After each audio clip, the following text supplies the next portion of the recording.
Hi, everybody. I know you can't see us, so let's try it now. Uh, well, I had it working correctly. Now it decides not to work. Well, let's try it again. There we are. Hey, we are live. Okay, everybody. This is Mike, aka Mike in the Truck, and I'm here with Christopher Slovic, who is halfway around the world. It's 9:30 in the morning where he is. It's 10:30 at night where we are. Chris, welcome. Thank you very much for having me. I guess I have the easier stick, but also harder because just woke up and I had a long night last night, and it's pretty good. Welcome aboard. This was, as people at home, or if all two of you watching, are uh, this was thrown together because we were able to get Mr. Slovic to join us for this live stream. So allow me to introduce what this is going to be all about. We've gone back to the 1950s forward, and we're taking every franchise that has appeared in back-to-back championships. And we've selected one team for whenever they appeared back-to-back to take part in a tournament. And I got exactly 32 teams out of this, so this is a perfect 32-team tournament. Now, note that you don't have to have won. You can have lost. As an example, Buffalo Bills have two teams here because they played four Super Bowls in a row and they lost. So we're going to have two representatives, and it's the better of the two teams that were back to back. So if we could take a look at our, let me be sure this is right. If we can take a look now at our matchups today, and these seedings were done basically along the lines of the NFL 100, what their rankings were. So we're going to have two Steeler teams, two Bills teams, two Cowboys teams, and I have two Chargers teams. And some anomalies. One of them is the 58. Here we are, the 58 Giants. The 56 Giants won the NFL championship. There was a break in 57, and they were in back-to-back titles in 58 and 59. So we're going to use one of those two, and the 58 team was selected. But so the seedings you may or may not agree with, but we're going to go through all of these and analyze everything. Chris, let's take a look at our first matchup. You got the 62 New York Giants visiting the undefeated Miami Dolphins of 1972. Let's take a look at the comparisons and tell me what you think here. Well, I think Miami is they're a strong team. I think New York is very underrated. People remember two coaches in New York Giants history. The very, very old coach is Weeb Ewbank, because he was the coach in the greatest game ever. And they also remember Bill Parcells, and it's kind of a big void in between because people forget about Allie Sherman. But Allie Sherman had some very good teams in the early 60s. He just never won it all. And so this is a good football team. They're solid. And because they are built the same as the Miami Dolphins in 1972, I believe they have a better quarterback than Miami of 72. So in a close game, in a comeback situation or a situation where they need passes, I think New York has a shot. The question is going to be, can they stop the Miami running attack? Do they have enough so that Greasy isn't going to look like an all-star? Or is it going to be Greasy's going to get a big lead and then New York just can't come back? Because they have a very good defense for Miami. But I think New York's one of those teams that can do it and pierce that defense with the game that they have. Well, you can see the overall team ratings. The Dolphins are an 85 compared to the Giants 80. Let's scroll and take a look at the offenses. And the Dolphins have a slight edge, 87 to 84, but both have very, very high-powered offenses. And if we take a look at the defenses, Miami has an 86 to an 80. And again, I mean, the Giants are a respectable team. They're rated very well. So who do you think? We're going to do an analysis here. Who do you think is going to win this game? Well, I think it's going to be close. I think it's going to be close because Miami's very one-dimensional. They only become two-dimensional when you overplay them. And if New York can stop the running game with basically a basic defense, Miami, in the way they sim, they have trouble opening it up through the pass when it's not opened up through the run. So I'm going to say it's going to be close, probably maybe within 5 points. I say possibly because it's at Miami and you got the home team advantage on. I'm going to say Miami's going to be favored by 4. I would agree. I think Miami's going to be favored here. Let's see what the computer tells us. They've got Miami by 1. So let's take a look. We're going to do a quick sim, and we'll find out who wins here. And we have, wow, New York. It is the upset. New York, not only with an upset, but it looks like a pretty dominant upset here. Let's take a look at this. Let's see what. There's that big lead. There's that big lead, and I think the one thing that New York did was because they can pass the ball. I believe it's White Tittle for the quarterback. Let's make sure on that. Yeah, it is. Because he had, look at the great day. Now, back in the 70s, I always said that Miami Dolphins were a relic of their time because if they were to play even the 84 Dolphins, they would have trouble defensively. But in the 70s, they did have passing teams. And the 70s were high scoring at times. People forget there were team games in the 30s in the 1970s, and they were open. But this Miami team had trouble. And once New York got ahead big, they just made Miami throw the football by playing a base defense, probably.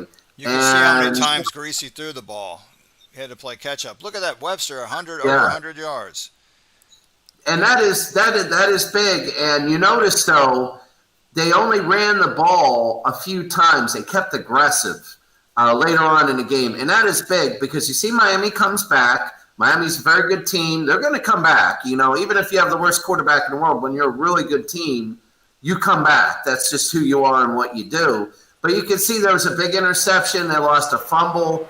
And you can see that the Giants just absolutely, like Frank Gifford there, they absolutely did what they needed to do. I think if that Miami Dolphins team had a Tom Brady, it would be a little bit different. But they have Bob Greasy, and he's not a Tom Brady. So I say Tom Brady not for his greatness, but for his comebackness or whatever you call that. But Greasy here, you can see him hitting Marlon Briscoe, but they're already down 31-7. Right. So there's 7 minutes left in the fourth quarter. Yeah. So what you're trying to, that's very good. So what you're trying to do is you're trying to just play base, don't score in a hurry, run down the time, which is what they do here. If you notice the defensive call, it is probably, notice the defensive call there. They're not blitzing. It's pass 4-3, normal, nobody's blitzing. So New York, I don't know if they're going to be powerful the rest of the tournament, but what they did here against the 72 Dolphins, I think they matched up well against them. And I think that they still need another game before we can start jumping on the bandwagon. I agree. Let's take a look at our next game. 86 Broncos, John Elway against the 78 Steelers, Bradshaw. Let's see what we have here. Let's compare the teams. We've got Dan Reeves going against Chuck Noll. And the overall ratings, this doesn't even look like it's going to be very close. You've got 86 for Pittsburgh and 77 for Denver. And actually, Denver has a pretty strong defense. I'm a little surprised at that. They're approaching Pittsburgh. Offense, excuse me. Defense, it's not – I was looking at the wrong one. Defense here, you can see overall Pittsburgh's 92 and Denver's 75. 83, 86, Pittsburgh, slight better defense. I don't know. I think Pittsburgh's going to beat them by 10 points. What do you think? It's all going to be determined on Bradshaw in the first 2 quarters. Bradshaw has a high propensity for turning the ball over. It's going to come down to third down conversions, and if Bradshaw has those couple interceptions early. Because in all the Pittsburgh teams with Bradshaw I've ever simmed, all of them, it always comes down to when the Steelers lose, you see them getting in a big hole early, and all of a sudden you see Bradshaw being amazing at the end, but all of a sudden it's like 3 interceptions in the second quarter or something. Another thing is this is the last year, I believe, of Roy Gerella. It And Roy was. It Terrell, was. and take a look at the special teams. Now, when you have two even teams, and I'm not saying this is even or whatever, but if the Steelers can't find the end zone and they got to rely on Roy Terrell on 40-yard field goals or beyond, Denver has a good shot. I mean, this could be closer than what people think. I'm going to say when you analyze it, I'm going to say there it is, Pittsburgh by a little bit more than what I thought. I said about 10 points, so the computer is close to agreeing to what I had predicted. And let's take a look at who wins this game. I'm going to say for the game, I'm going to say it's going to be a 3-point Steeler win. Okay, let's find out. Oh, they basically just more than doubled, 31-15 Pittsburgh. That's pretty good. Yeah, taking a look at the stats, Bradshaw had a great day. So go Bradshaw, so go the Steelers in even games. Harris he's always big. He's always the guy. Rocky Blyer never really has. It's hard to get dual 100 games. But Bradshaw, pretty good. Elway, I think the Steelers had a really underrated secondary, and that's because in the 1970s, we don't think of the great pass offenses. But in the late 70s, I think the Steelers had a good secondary, a very physical and a very good secondary. Lynn Swann had a field day. Oh, my goodness, look at that. Yeah, Denver had a problem defensively. Last night when I was simming the 49ers of 89, I thought to myself, the 49ers of 89, not really much of a standout team. And I thought in my head and out loud, not really, because of Denver. And Denver at this time was really the 6th or 7th best team in the NFL. I mean, the Bears were better, the Giants were better, the Redskins were better, the Eagles were better. The actual Eagles were not in 86, but later on in 89, they were better.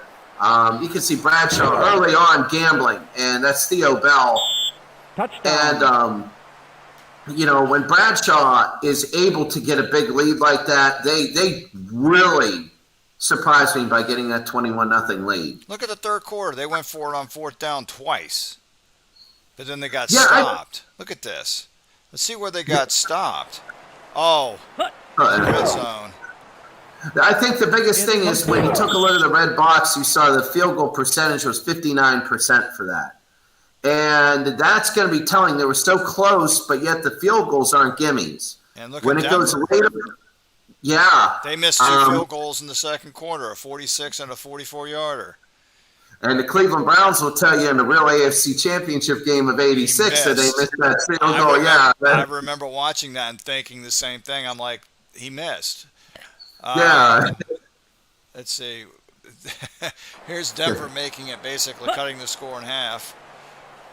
I think at the time, again, it's you're going to see a little bit of this because the Steelers, the biggest thing isn't points now, it's the clock. And they made the 2-point conversion, so they needed, at that time, 3 scores and 3 twos. But so that you notice once they tightened down, they stopped Denver. Yeah, they won the game in the first quarter. They did. And it's surprising because always a comeback king. You give them 3 quarters, you give them all that. But that's a real testament to the Steeler defense right there, basically shutting them out until garbage time. Now, didn't the 86 Broncos, it was, if I want to remember correctly, it was 10-9, and they had a chance of kicking a field goal against the Giants at the end of the half, and they missed, and they were just demoralized. Well, here they are missing 2 field goals in the second quarter. Yeah. Not 1, but 2, and they're being run over. The same thing might have happened here. 73. Rick Carlitz, my goodness, 3 field goal misses in that first half of that Super Bowl. He makes those 3. It's 19-9, and the fake punt never happens. Probably. Because that's too much of a gamble for the fake punt. Parcells went for it because he knew even if we missed, we got a way better football team. But I'm saying that it might be a little bit more 49ers, but something in the back of my head says this is going to be a closer game. This is going to be because the Minnesota teams that I have had in simming have done a phenomenal job. 7 so far have made. Especially 69. They are they may not have an explosive offense, but they are a very, very, very balanced and well-rounded team. They are Yeah, good I on mean, all. They just win games. they They do. just win games. But San Francisco offense against from '89 against Bud Grant's '73 Vikings, 85 to Back then, 72.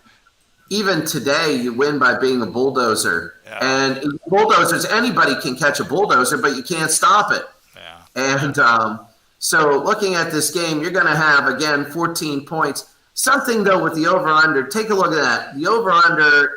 So That's we're low. talking about it's a 36, which means we're not scoring a lot. That's an average of under 12. That's 18 points. So we're talking about 24 to 6. Something like Oh, that. no, 24 to 12, around there. So that's a couple touchdowns. That's a couple interceptions. Either way, and I'm going to say I think Minnesota might give them a game. I might. This is one where I'm going to eat my words on this, but it's a 1 in 10 shot. But I think Minnesota might have a shot. I think San Francisco by 3 touchdowns, but let's take a look. Whoops, we already previewed it. Let's go ahead and sim it. 33 to 3. Oh God, yeah. I'm starting to eat stuff there. There we go. This wasn't much of a competition right here. Oh my goodness, yeah. They just blew them out. 448 yards for San Francisco. Well, they showed up today. They didn't show up last night when they were winning games by 1 point. Yeah, they're showing up today. You can see Fran Tarkenton, just that defense. You had so many good. You had Merton Hanks. You had Ronnie Lott. You had a lot of good people in that secondary. And Joe Montana being Joe Montana. Surprising an interception, but they're also at home. Right. And that's the thing. Yesterday, I think they were winning by 1 or 2 points because they were all on the road. They had to win 4 games on the road.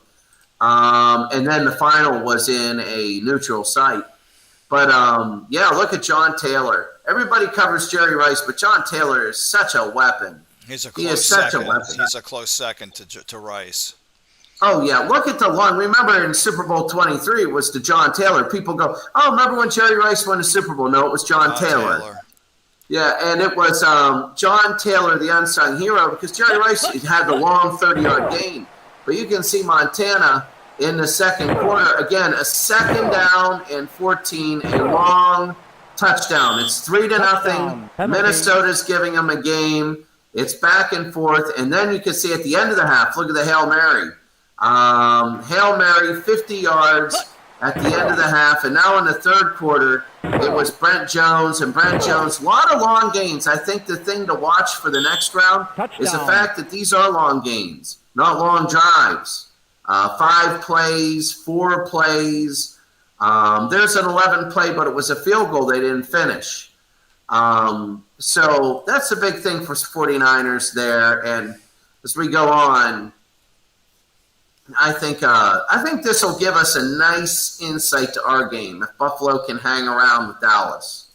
By the way, everyone, that's the game we're gonna do live. Is the '71 Cowboys hosting the 1990 Buffalo Bills. But here we have the '93 Bills and the '92 Cowboys as a kind of rematch, if you will. I think Dallas beats them up, not as bad as they did in '92, but I still think Dallas beats them up. It's going to be hard because of the way the sim engine is. When you get a big lead, people then go to running very hard. And I think Buffalo has a defense, and they will start blitzing and stopping that run, and they're just going to take time for possessions. But when you take a look at the offense, what an offense by Dallas. Right now they're at 89 to 74. Defensively, it's 73-85. They're just winning everything right now. Unless Dallas has 4 turnovers, they're going to win this game by 14 points. Well, they're actually favored by 18, so let's see. It's going to be big. Yeah. Unless Dallas has 4 turnovers. Let's see what happens. 31 to 10. They won by 3 touchdowns. Exactly like you said. Yeah. Notice a big second quarter. I'm wondering, Dallas had 2 turnovers. I'm wondering if they were in the first quarter because they had 300 and some yards total offense. They distributed the ball well. Yeah. Emmett had 101 yards rushing. That's expected. It is, but it's a little low for 20 carries, especially against the Bills when they're playing past defenses, because Aikman only threw the ball. He was 16 of 25. But then again, the second half, you're just running against people blitzing. Jim Kelly, not great. Thurman Thomas was horrible. Shut out. Wow. He Yeah, was shut down. But when you're down 3 touchdowns, when you're down 18, I'm curious how they got those 18. That's a curious combination. Whether it was, let's see how they got the 18. So they even missed a field goal. So Dallas had a field goal. They even missed a field goal. They had a touchdown, a safety, a field goal. My goodness. So 15. Oh, they must have had something. Oh, they fumbled on a kick return, and there's another field goal. They had 5 field goal attempts in that quarter. So they fumbled, and this was the turnaround. This was like Super Bowl. This was Super Bowl, what was it? 28. This was Super Bowl 28, the big fumble, because 15-3 is okay. 18-3 is now. Yeah. And then again, 3 plays, 54 yards. And then 13 plays, that's a killer. When you do 8 minutes, almost 9 minutes of a drive, and you're up 18-3, it's over. It's over. And you give to Moose, and Moose scores there. And that's big for Dallas. Dallas pretty good. And Andre Reed from Jim Kelly at the end. This is garbage time. Really, it's a 31-3. They're probably all playing left-handed. And there we go. Andre Reed. They're like, hey, we're going to tie both hands behind our back and see if we can stop it. And finally, Buffalo scores. All right. 63 Chargers, who had a fantastic offense against the 75. Oh, I'm getting ahead of myself. 61 Chargers, who actually still had a good offense against the 62 Packers. 62 Packers, I'm going to tell you right now, they may be the best team in this game. And I'm talking about pro strategy football in general. That's how good they are. They're very good. They're very solid. The one thing that hurts, I think, the weakness of this team is recovery from turnovers. If they turn the ball over a couple times on a fumble, the way they run their offenses, it's not like a high flying. See, New England in Pittsburgh of the 70s, they could turn the ball over. Remember, in 2 AFC title games in a row, Pittsburgh Steelers had 15 turnovers. They had 8 against the Raiders and 7 against the Oilers. And they won both games because they had offenses that could recover. Green Bay is a very methodical team. They don't give up much, but if they get down early because they turn the ball over, that will be big. I think they're gonna crush San Diego, because San Diego at the time, it was a new league. The teams weren't as strong yet. Right. Green Bay had years of the NFL, so they were a solidified team, and Lombardi came in, and they already played in big games and championships. So although I thought the AFL at the end of the career of the AFL was much stronger than the NFL, as proved by 2 Super Bowls, which they outscored the NFL 39-14, here's going to be a blowout. It's going to be a destroy. I think it is. They're a 16-point favorite, so let's see what happens. 5 turnovers would have to be by Green Bay. 22. Yeah. How'd they get to 2? 108 yards offense against 362. Oh, my goodness. Yeah. I mean, they hardly caught the ball. They could not run the ball. 7 of 20. Oh, my goodness. Basically, it's a at this point, I love the AFL, but at this point, it's a varsity versus a JV team. Yeah, because Jim Taylor had over 100 yards rushing. Yeah, that's a massacre. And Max McGee was actually sober for this game. There we go. Instead of there we go, Super Bowl 1. You take a look like Jack Kemp. I mean, it's things like that where that's interceptions, timing, stuff like that. But simming, when we take a look at this and it's simming statistics, you're going to have higher interceptions, even in a league like this. Now, this is starring. That's a nice blitz. That made it 10-2 in the third quarter. Yeah, so it wasn't bad until the fourth quarter, and then all of a sudden they just broke it away. And So it was a little closer, I think, until the fourth quarter. Then they took over. But there is something about them just taking over the game.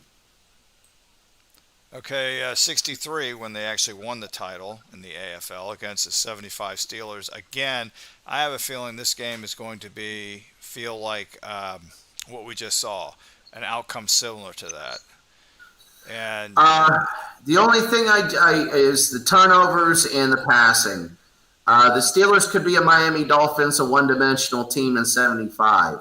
San Diego has a little bit more of an open offense. Even though the Steelers' defense is good, I worry about the 75 Steelers' ability to throw the football when needed. For the Steelers to win, I think if they're at home, which is good, I think they're going to be favored by 9 points. But in a single game, they're going to have to, I think, score early and just make sure San Diego doesn't come back. Their running game will have to get 140 yards for them to win this game. And Pittsburgh is a 6-point favorite, which is low compared to some of the other point spreads. But let's see where we're at here. And as we sim, 27-20, Pittsburgh only won by a touchdown.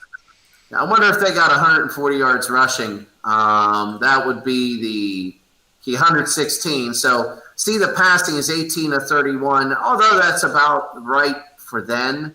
That allowed San Diego to come in. San Diego, they spread it around. And Bradshaw actually with a little bit better day than I thought. That's going to be the thought going into the later games is the fact that if they play a good pass defense that can stop the run without blitzing, that's going to be trouble. Wow, Stallworth and Swan, each with 8 catches, each with 100 yards. Oh, yeah. Those two are really good. Larry Brown, 1 catch just to feel good about himself. Okay. Then he became an offensive tackle in later years. We have a high-flying offense with the 61 Oilers against Brett Favre's Packers. And I think this is going to be another massacre. I think Green Bay is going to just completely obliterate them. Let's take a look and compare the teams. A 79 overall to an 84. Actually, Houston technically has a slightly better offense, but it's got to be Green Bay. Oh, yeah, Green Bay's 10 points higher on their defense. I think Green Bay wins this in a massacre, and the analysis is they're a 6-point favorite. With the high scores, I'm going to say if Green Bay loses, Brett Favre's going to have 3 interceptions. Okay. Let's see.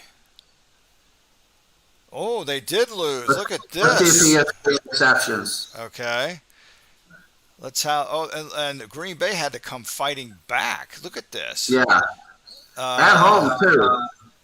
No picks. What interceptions? I was absolutely wrong on that one. No picks. Let's see. The punts are only 7 punts in a game. Very good. George Blanda had a great day. From Uniontown, Pennsylvania, George Blanda. Billy Cannon, one of the most underrated people in the history of pro football. Billy Cannon did a lot of really good stuff, but he played in an era and on some teams without TV coverage. Favre went down. I'm wondering how they got the offensive yards, but not the points. Yeah, that's going to be And I'm wondering about 4th down conversions and 3rd downs. Let's see game stats because they're only 4th down field goals were so Green Bay missed a field goal. It was blocked. 3rd down conversions were good. 4th downs, there it is. I knew it had to be in 4th downs. They were 1 of 3 for Green Bay in 4th downs. So they had to go for it 3 times. If you look at highlights where you can see, stopped on 4th down in the second quarter, they went for it. And then a 64-yard field goal attempt by Chris Jackie was blocked. Wow. This makes sense in how they got the yardage. And then they ended up scoring. This is late in the second quarter to go up 14. And this happens. They must have had the wind behind their back. It must have been a windy day. A strong wind. And that's why they would try the 64-yarder. And then they convert the 4th down. They score. And then Houston had to come down and win the football game. So they tied the game here, and then Houston in the rain had to go against the wind and in their face. They had to kick a 45-yard field goal with the wind in their face to win the game. It's good. Wow. With 4 seconds on the clock. Upset. That's amazing. That is an upset. That's a pretty big upset. But What a upsets big happen. upset. This will be an interesting game. That might be a total of 80 points. LA and Denver. Let's see. Let's start comparing and running these a little bit faster. Sure. Because I know you're going to start your day, and I got to go to bed. Okay. Shanahan 84 versus at the time the highest scoring the year before 50 they had the highest scoring offense, 84 to 79, and the Rams actually have a slightly better. No, those were overall. I'm sorry. The Rams actually have a slightly better offense, but Denver's got to beat on defense. I'm going to say Denver by 7. Let's see. They're actually only a 3-point favorite. So let's see what we have here. Go ahead and run the sim. And Denver wins by a solid touchdown, 31-24. 35 points. There we go. It's I think the fact that LA couldn't run the ball. I mean, they had Terrell Davis, but they also Denver had a great offensive line. And when they had the great offensive line, that opens up Elway more because people forget 98 was Denver's last year. It was Elway's last year. That's right. And he went out strong, but that's because he had one heck of a team around him. I'm not sure. I think the Elways of earlier years were much better because you remember the Elway of the year before had a strong Super Bowl, but not necessarily a strong season. Right. A Super Bowl season. He had a strong season, but not a Super Bowl season. No, I know what you meant. Yeah, it's so you can see the running game forced Van Brocklin. Now Van Brocklin did a heck of a game, but then again, it's you're playing at Denver, and they had to come back. And in typical John Elway fashion, our opening score, he runs it in. Touchdown. Yeah, he didn't helicopter though, so No. we need to put an animation of him doing that helicopter when he runs, when he gets hit. So that would be funny. But no, it's like, it's 21-3, and in the third quarter they scored to make it 21-10. A little bit of hope. But when you take a look at the next drive, 440, that's what championship teams do. And especially in this game when they sim, those championship teams, they always respond. They go to sleep and then they respond. Van Brocklin again. The crazy and legs. here's crazy legs. Yeah. He goes Hirsch. Now Hirsch gets a long one here. And you're going to get that with these Rams. Touchdown. They once played a game I think against the Baltimore Colts in 1950 or 51. It might have been this year. The final was 70-42, and that's real life. Because they had two bad defenses or whatever. But I'm saying right now that for here, Buffalo's a little stronger than what you think. New England hasn't simmed the greatest in my tournaments. At 0-4 lost their first game. I wouldn't be surprised if Buffalo pulls the upset. Or if New England wins, it's a Brady comeback. I'm just going to call it now. It's going to be a Brady comeback. All right, well, they're favored by 7. Let's see if the Patriots do what you think. They won by 2.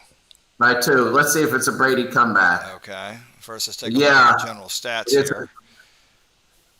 It is a Brady comeback. Now they had a lot better stats, and you'll find in a lot of New England losses, Brady has his best games in a lot of New England losses, and it's a lot of weird things that make him lose. A lot of other teams' mistakes that make him lose. The Super Bowl that they played the Eagles and lost 41-33, he passed for over 500 yards in that Super Bowl. That had the most yards of any NFL game in history in that Super Bowl. And they ended up losing. So he was awesome again. 2 touchdowns, 1 interception. But Corey Dillon had a 100-yard game. A lot of that, again, comes in the second half after adjustments. David Gibbons, another great one. Deion Branch, a touchdown. Corey Dillon, the halfback, with the touchdown. But when you look at the highlights, you'll see in the fourth quarter they scored 6 points, probably 2 field goals, unless they You can see they missed a 50-yard attempt. Here it is. This is to go up 14-10, a minute and 30 to go. Bang. Jubenian, I think is his name.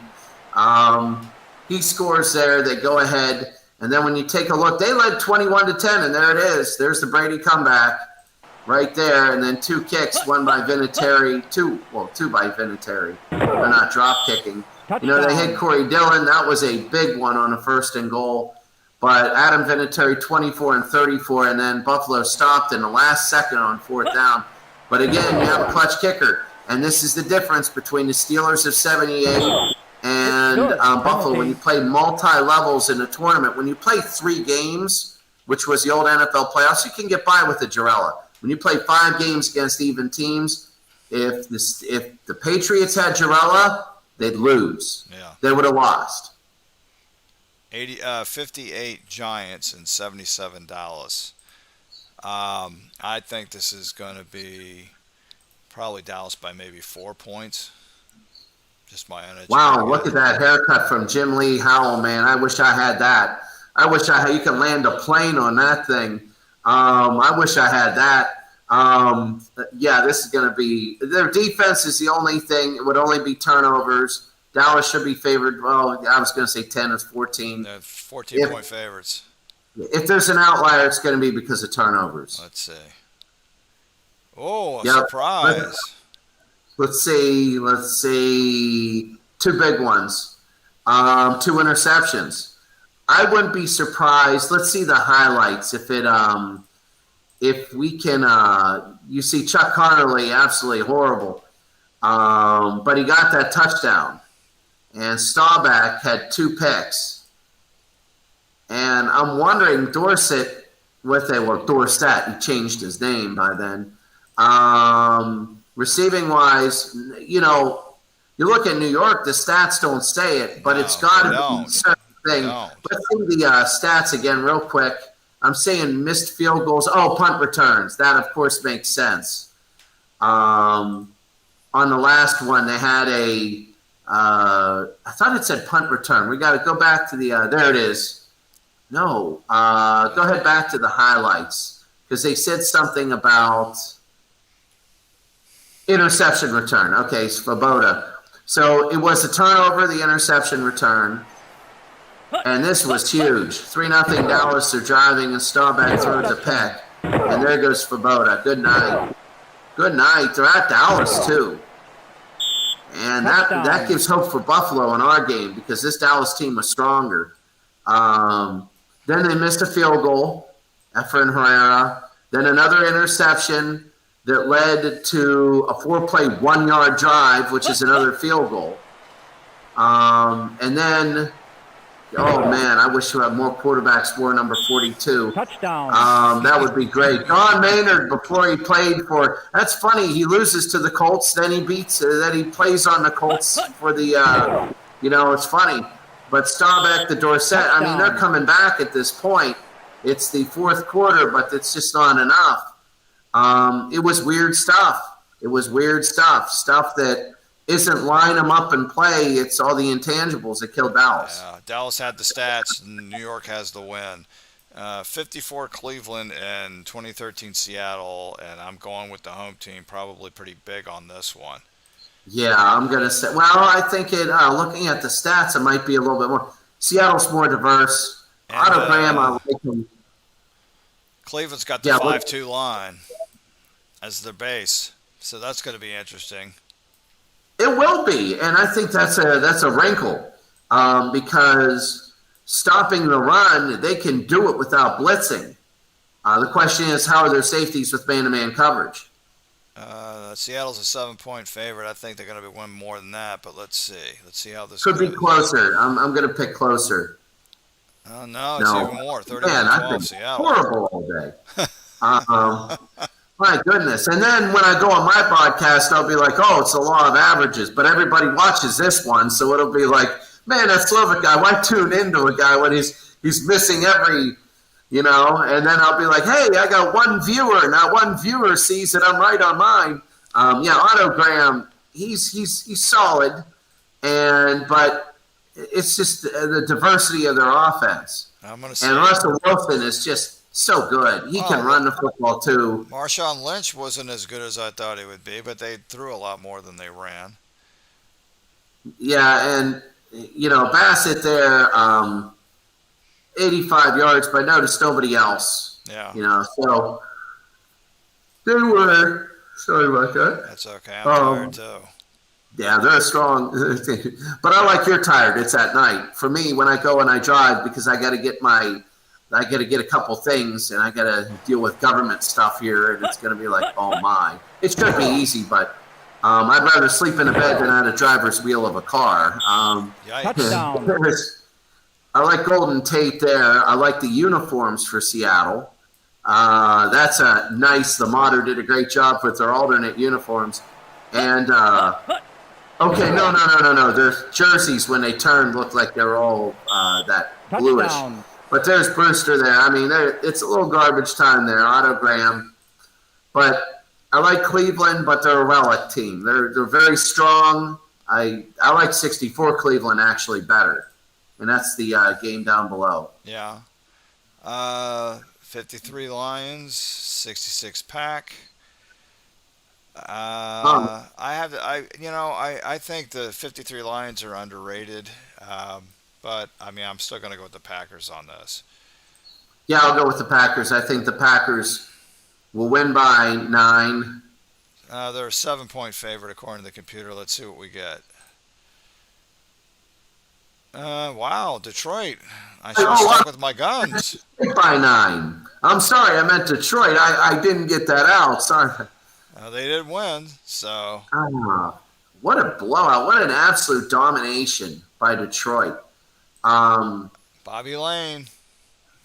Bobby Lane did well. A lot of times it's third and shorts. Teams that get blown out, they can't get that initial first down. They can't get in because they can't get third and shorts. And rushing. If you notice the average of the rushing is down.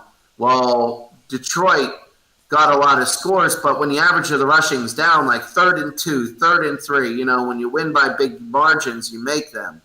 And third down, I'm curious to see third down conversions for the stats. Because let's see, third down in the game stats, right in the middle, and third downs, 2 and 9. There it is. There it is, right there. That's your key. Look at Detroit; they make their third and short. Yeah, and look at the rushing yards too. You're less than 4 yards a carry. Look at Detroit.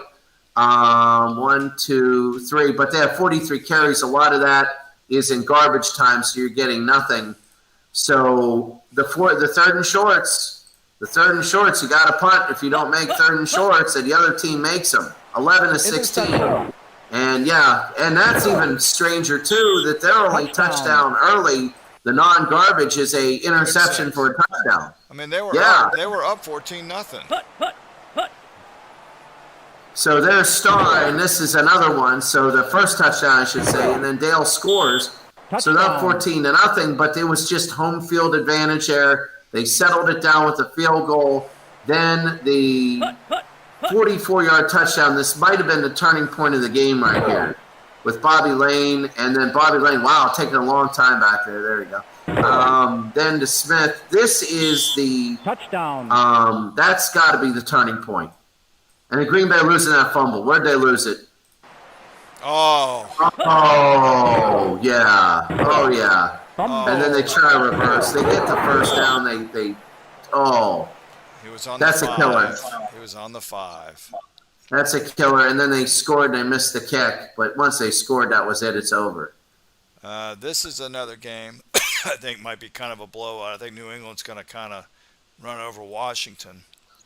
I think it's going to be a Brady comeback. I'm going to say it's a Brady comeback. The 82 team lost to the 84 in my sim, but Brady 15, 16, and 17 made it. It's always been a Brady comeback. And it's been very little. New England's an 8-point favorite. I'm saying Brady comeback. Okay, let's see. Is it 30-10? Oh, okay, boy. Yeah, they were down 10. Were they down 10-0? Help me out here. I'm floundering. That's just a blowout. No, they were up. New England was up 10-0 out of the gate. Oh God, then yeah, that was easy. That's an easy one. Really, no need to kill a dead horse, because Theismann struggled. In fact, the Redskins in the Pod Championships, the Redskins. Oh, they couldn't run at all. They were too busy playing catch up. Yeah. It was 20-10 at the half. I'm curious to see in the third quarter who got the first score in the third, because that's the key for the highlights.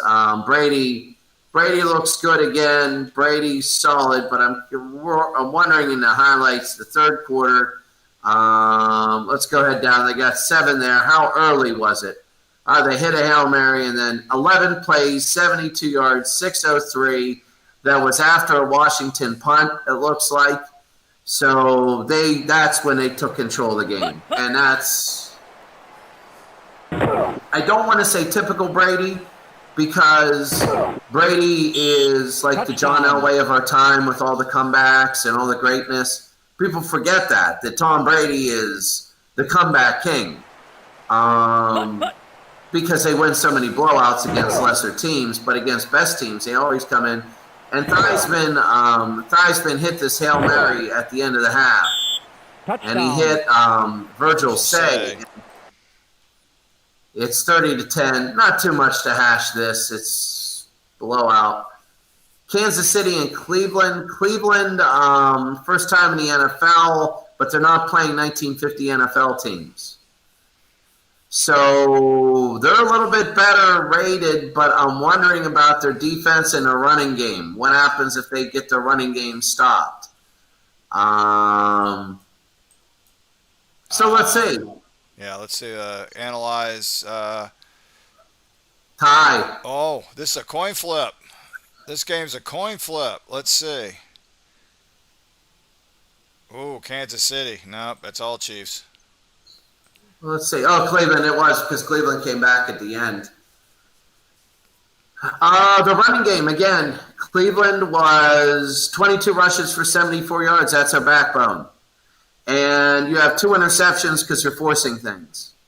Now all of a sudden your running game's not working, and your passing game opens up when your running game works, and it isn't. So that's the one thing I was thinking, was their passing game could be enough, and that was correct. But yeah, 2 picks there. Yeah, you're going to get a touchdown late. Motley was stopped, and he's a fantastic running back. He was stuffed. 1 yard. Look at that. 1 yard. What was it? 1 yard average. 1 yard average. That's unbelievable to me. His game was 6. So I think that's honest. I think that's, if they actually did play today, you'd see the big blowout like that. You know, a lot has been made about teams today versus teams back then.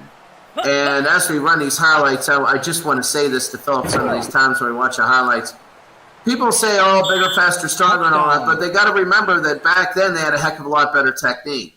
And in the 80s, I think, is when you get the amalgamation of both, because you had the practice time, you had full pads 4 days a week, you had hitting 5 days a week during practice, and your technique got a lot better. I think today you have a lot more athleticism, but I think back then is technique. So although I think this result would be indicative of this game, I don't think it's one of those where I really get kind of mad when people say, oh, they were all drunk back then and they got people off the streets. No, they didn't. They had weight training. They had experts. They had everything like that back then. So I think that's indicative. 26-14, I think Cleveland would come back a little bit. The only thing that would hinder the old teams is the actual offenses would have been figured out by 30 years. So there's really the innovations wouldn't be there. But anyway, in a game like this, I like 64 Cleveland. I know they're underdogs here to Baltimore, but I just like them. I like Jim Brown. I like the way he runs a foot. I love the way they run it.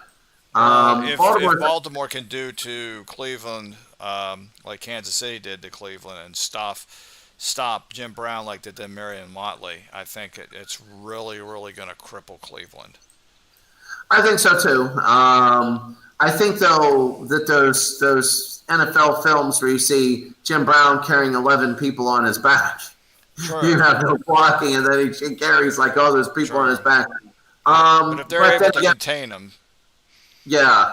So I would say it'll be a close game. I'm hoping Cleveland ekes it out by 3. I think Baltimore by 10. Let's see, 40-24. It's a high-scoring game. Wow. Baltimore got up. They contained Jim Brown. There we go. Yeah. Only 56 yards, but they were 6 of 12. The punts, not that many in the game. Frank Ryan. 41. He had to throw. They couldn't do anything else. Jim Brown, 14 of 26. Wow. I mean, he got stuffed. I mean, that's the way you win the game, and that's the way you win the game against Jim Brown. You stuff him. They must have thrown everything in the kitchen sink at him. I think it's going to be a testament to 2 things. Number one, look at Unitas' numbers. He did that against a good rated defense. The second thing is, I think it's going to be a testament to going forward that the Baltimore Colts are able to not only stop one of the best running backs of all time, but they're also able to contain a passing game to a point, because a lot of those yards probably came in the fourth quarter when garbage time, those passing yards. But they're able to stop a passing game. And the biggest thing is, when you talk about stacking up against modern teams, I think that this 58 team has a shot to do that. I think they have a shot to win the whole thing, to be straight up. They're well balanced. They got a great defensive line. They don't need the blitz to contain the run. They can send everybody back in coverage. They play man-to-man well, because that's all it was really in the 1950s. And you can see, look, it was garbage time. And then, they're up 33-9 at the point, and it's 33-16 here. But we know how the sim engine works. The sim engine kind of pulls back a lot whenever you lead by a lot, and they just say, we're going to run our base defense. But here we go. Now we're at our game of the day. Yes, we are. And this one we will watch live, and Chris and I will call the game. 71 Dallas, 90 Buffalo. And let's take a look at our matchup. Marv Levy going against Tom Landry. Overall ratings very close. They're close. The key of this game, I'm going to tell you right now, is going to be Thurman Thomas. This 1990 team, when they sim, Thurman Thomas gets a lot of numbers. And so goes Thurman, so goes the rest of the team, whether it be on draw plays or whatever. The thing is, people look at this 1990 team and think the hurry-up offense, the K-gun. But the K-gun, I forget what the K stands for, but it's not Jim Kelly, and I was shocked on that. But it is, I think it was their tight end. It was Keith Metzelar's. Yeah, it was Metzelar's, the K-gun. It was depending on where he was and stuff. But the reason why the K-gun worked was because it exhausted people for the running game. And then they had to over-pursue for the running game, and it left Jim Kelly just going, okay, James Lofton, it's your birthday. Hey, Andre Reed, hey, you gave me that car last night, so you're getting a touchdown. Hey, look, third receiver we never heard of, have another one. And the problem was it worked against the Giants in the first half, and then all of a sudden the Giants slowed the game down in the second half. Their defense was great. And Thurman Thomas would have been MVP of that Super Bowl had that kick gone through. Well, so that shows you where their strengths. Both running backs had 100 yards. Anderson and Thomas both had 100-yard days. Oh, Otis Anderson, think of it. He's coming from the Arizona Cardinals or the St. Louis Cardinals at the time. Right. And then all of a sudden he's like, I'm never winning a playoff game. And all of a sudden he's like, oh, I'm in a Super Bowl. I see Dallas, I see Walt Garrison, and I see a difference. I see more of a team. I see more of the team passing game on third down rather than individuals. I think that if Bruce Smith gets by and gets 2 sacks in this game, it's going to be very difficult. I think if the defensive line gets pressure on Staubach, it's going to make him throw it at this point in 1971. The Dodger was always the Dodger, even at Navy. But I think in this game, they have the secondary to hold Dallas in man-to-man and put everything towards the run. So, of course, they're going to look at Staubach in the backfield, make sure he doesn't run away and out. They'll just put a spy on him and stuff. But I think it's going to be third down passing, 3rd down and 3, 3rd and 4 passing. It's going to be the key. I think Dallas, the key to them winning is actually their defense. I know a lot of teams had real trouble with them, and if you look them up statistically, they are incredibly difficult to run against. Incredibly difficult to run against. I don't think they allowed an average of 3 yards a carry for the regular season. I think the key is going to come down to them and how much they can ground out the clock and maybe even, dare I say, run more, as long as you're able to inch forward and keep getting first downs. I think offensively it's like how the Giants beat the Bills in the Super Bowl, but I think the key to this is the Cowboy defense. Cowboys are a 3-point favorite. So we're going to go ahead and... Oh, you know what that 3-point favorite means, though, and I got to say this. Home field because advantage. I'm looking at, well, not home field advantage. I'm looking at a big statistic right now on 2 even teams, and that's special teams. And the 3-point favorite is a missed field goal at the end. And I hate to bring it up, but this is sports. We have to bring it up. Is you have a kicker that missed an extra point the year before against Cleveland in the playoffs that cost them dearly because they lost the game by 4 points and they're in field goal range when Ronnie Harmon dropped that in the end zone. So now all of a sudden it's instead of 34-31, it's 34-30, and you got to go for the touchdown and Ronnie Harmon drops it. But he missed the extra point. And Norwood, although I like the guy and I hope he's doing well right now, and I hope that God he's not watching me right now because I'll have a big X on my face. I do want to meet the guy in real life because I want to talk about not the kick, but just how you respond from adversity. I think I really think that he's very valuable in information and stuff like that. But getting that aside, so I don't have a big X on my face, I think that that is something in the game. And I think Buffalo actually lucks out in the fact that they play an early 70s team. And their stats aren't going to be great for field goals because they were always let her rip field goals. Where you kick, and if it's no good, it's a touchback. Even if you kick a 60-yard field goal and it's no good and it bounces in the end zone, it's a touchback. So I think that it might come down to a Norwood's 47-yard field goal. Well, we'll see. And for people who are wondering why I'm looking up while you're talking, Chris, I know you can't see what we're doing here. It's because I've got 2 monitors. I'm sitting in a living room with my laptop sitting on a coffee table, and I have an HDMI connection to a big screen TV. So the reason I'm looking up now is I'm looking at the TV because that's where my switcher control unit is. So we're going to get ready to start this. We're going to do the national anthem real quick, and then we will launch the game. So hang on to your hats, everybody. Here comes Christopher Slovic, fantastic play-by-play caller, about to call the 1971 Cowboys hosting the 1999 Buffalo Bills, and I'll be his sidekick so that he can be annoyed and I can be generally irritating to him during the ball game. No, actually, I'm going to attempt to be what you consider a color commentator. But here we go with the national anthem. Please rise, everyone, for our national anthem.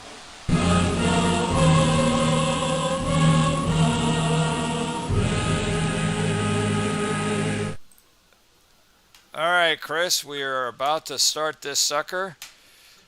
The teams are coming on the field. And they're coming out, yeah, and it's. I think this is going to be one big thing. We are at Texas Stadium. I think it's very big. The weather's going to be clear. There's a mild wind blowing out of the north. I think that right now, when you take a look at special teams, it could be an X factor that we're not talking about right now, and I think it could be field goal kicking and or punting, especially if it becomes a game where the combined points are under 30, and every point is so hard to recoup that the punting could be a big issue along with field goals. So if you only get 3-4 A's inside the 30-yard line and you miss 2 field goals. So talking about missed field goals, Norwood's going to kick off and we're underway. And it's going to go into the end zone for Dallas. There are, of course, no end zones here. I believe this first year at Texas Stadium, Thomas. And Thomas will be 35 for the 31-yard line now. And that's Ike Thomas up to the 32. It'll be 1st and 10. 1st and 10, I formation. You're going to see a lot of this today. And they give to Garrison, the fullback. Second down. Again, Garrison's going to be one of the people of the game you got to watch. He gets 3. It'll be 2nd down and 7. 2nd and 7. Staubach in the pro set. He's going to throw. Rolls out. Staubach again. Throws incomplete. It'll be 3rd down. And this is the 3rd down passing. He's got to at least hit 50% on this. It'll be 3rd down. He's got Calvin Hill, I believe, in the back. And not Calvin Hill. But back, Staubach again. There's that pressure we talked about on 3rd down. And it's incomplete. It'll be 4th down. Trying to hit Watson Richardson. Looks like Buffalo has come to play. They're not messing around, and they are doing their darndest to contain Dallas out of the gate here. Oh, absolutely. And Whitby will come to punt. They look good. Their defensive line right now is looking good. Whitby will kick. And it's going to be high and deep. A good punt, and that's what you need if you're Dallas. And Al Edwards gets nothing on the return up to the 24. Here comes the K-gun. 1st down, maybe a draw to Thurman Thomas here. 1st and 10. And they do. They give it to Thurman Thomas. He loses 1. It'll be 2nd and 11. There's a penalty. And the penalty on the play is going to be a legal block. And because it was below the waist, it'll be half the distance. It'll be 1st and 22. We're inside the 30-yard line. So Jim Kelly now under center. Kelly to throw the 3-stepper, incomplete. It'll be 2nd and 22. That's one thing about the Buffalo Bills is the blitz was on, but one thing about the Buffalo Bills, when it's long to go, Brady is still good because 1st and 20, it always goes 1st and 20, 2nd and 13, 3rd and 6, 1st down. But Buffalo had hard times doing that. It'll be 2nd and 22, and it might be a run here to Mueller, who, let's see. There's going to be another flag. No, they're going to run it to Thomas. Thomas is going to get up to the 20. Penalty. But the question is, what is the flag going to be? And oh my goodness. Their defense came to play. Their offense is having trouble. Kelly's going to stay in his own end zone. I tell you what, Dallas, they're not looking bad defensively. Thomas had a good run, but right now the Bills are just shooting themselves in the foot. They got to stop this fast before they end up being backed up so far. The kicker's going to be kicking from the stands. Oh, yeah, he'll be drinking a beer. Hey, give me $6 and he'll punt with a beer in his left hand. And when they go to Thomas and he loses 4. And, well, the Buffalo Bills are living up to their name. Bills, boy, I love losing Super Bowls. Yeah, I tell you, like I was thinking here, Dallas is going after the run. Thurman looked like he was going to get something. They got completely hammered. So I think Dallas is doing their darndest to try to stop Thurman Thomas. 3rd and 30. Beebe looks open at the top of the screen, and we got to see if he's going to go there. The blitz is on. They go back to zone. Kelly's going to run. He's not the greatest runner, but he goes past 2 people, and he almost made it. He almost made it. I was thinking of Jim Kelly from Butler County, Pennsylvania, trying to run himself, and he has in the past. And a very underrated runner, especially at the University of Miami in those early days. He had to run for his life, and Rick Tootin will kick. Rick Tootin can be found in Tecmo's Super Bowl. He is the punter. Of course, in Tecmo's Super Bowl, Jim Kelly is known as quarterback Bills, but just get a patch there. What a kick. What a kick by Rick Tootin. 55 yards, and the punters, as we said before, are taking center stage. It'll be 1st down and 10 for Dallas, and I'll tell you what, Mike, the punting could be a big factor today. Special teams could be the difference. Buffalo has a history of some good special teams. Dwayne Thomas gets a yard here, and it'll be 2nd down, 2nd and 9. Early on in the game, they're trying to run down the clock a little bit, like Mike said earlier. And it'll be 2nd down. They go to Williams again, and Williams will get 2 out of bounds. It'll be 3rd and 6. Again, this 3rd down passing, they're 0 for 1 today. They got to hit 50% if they want to win.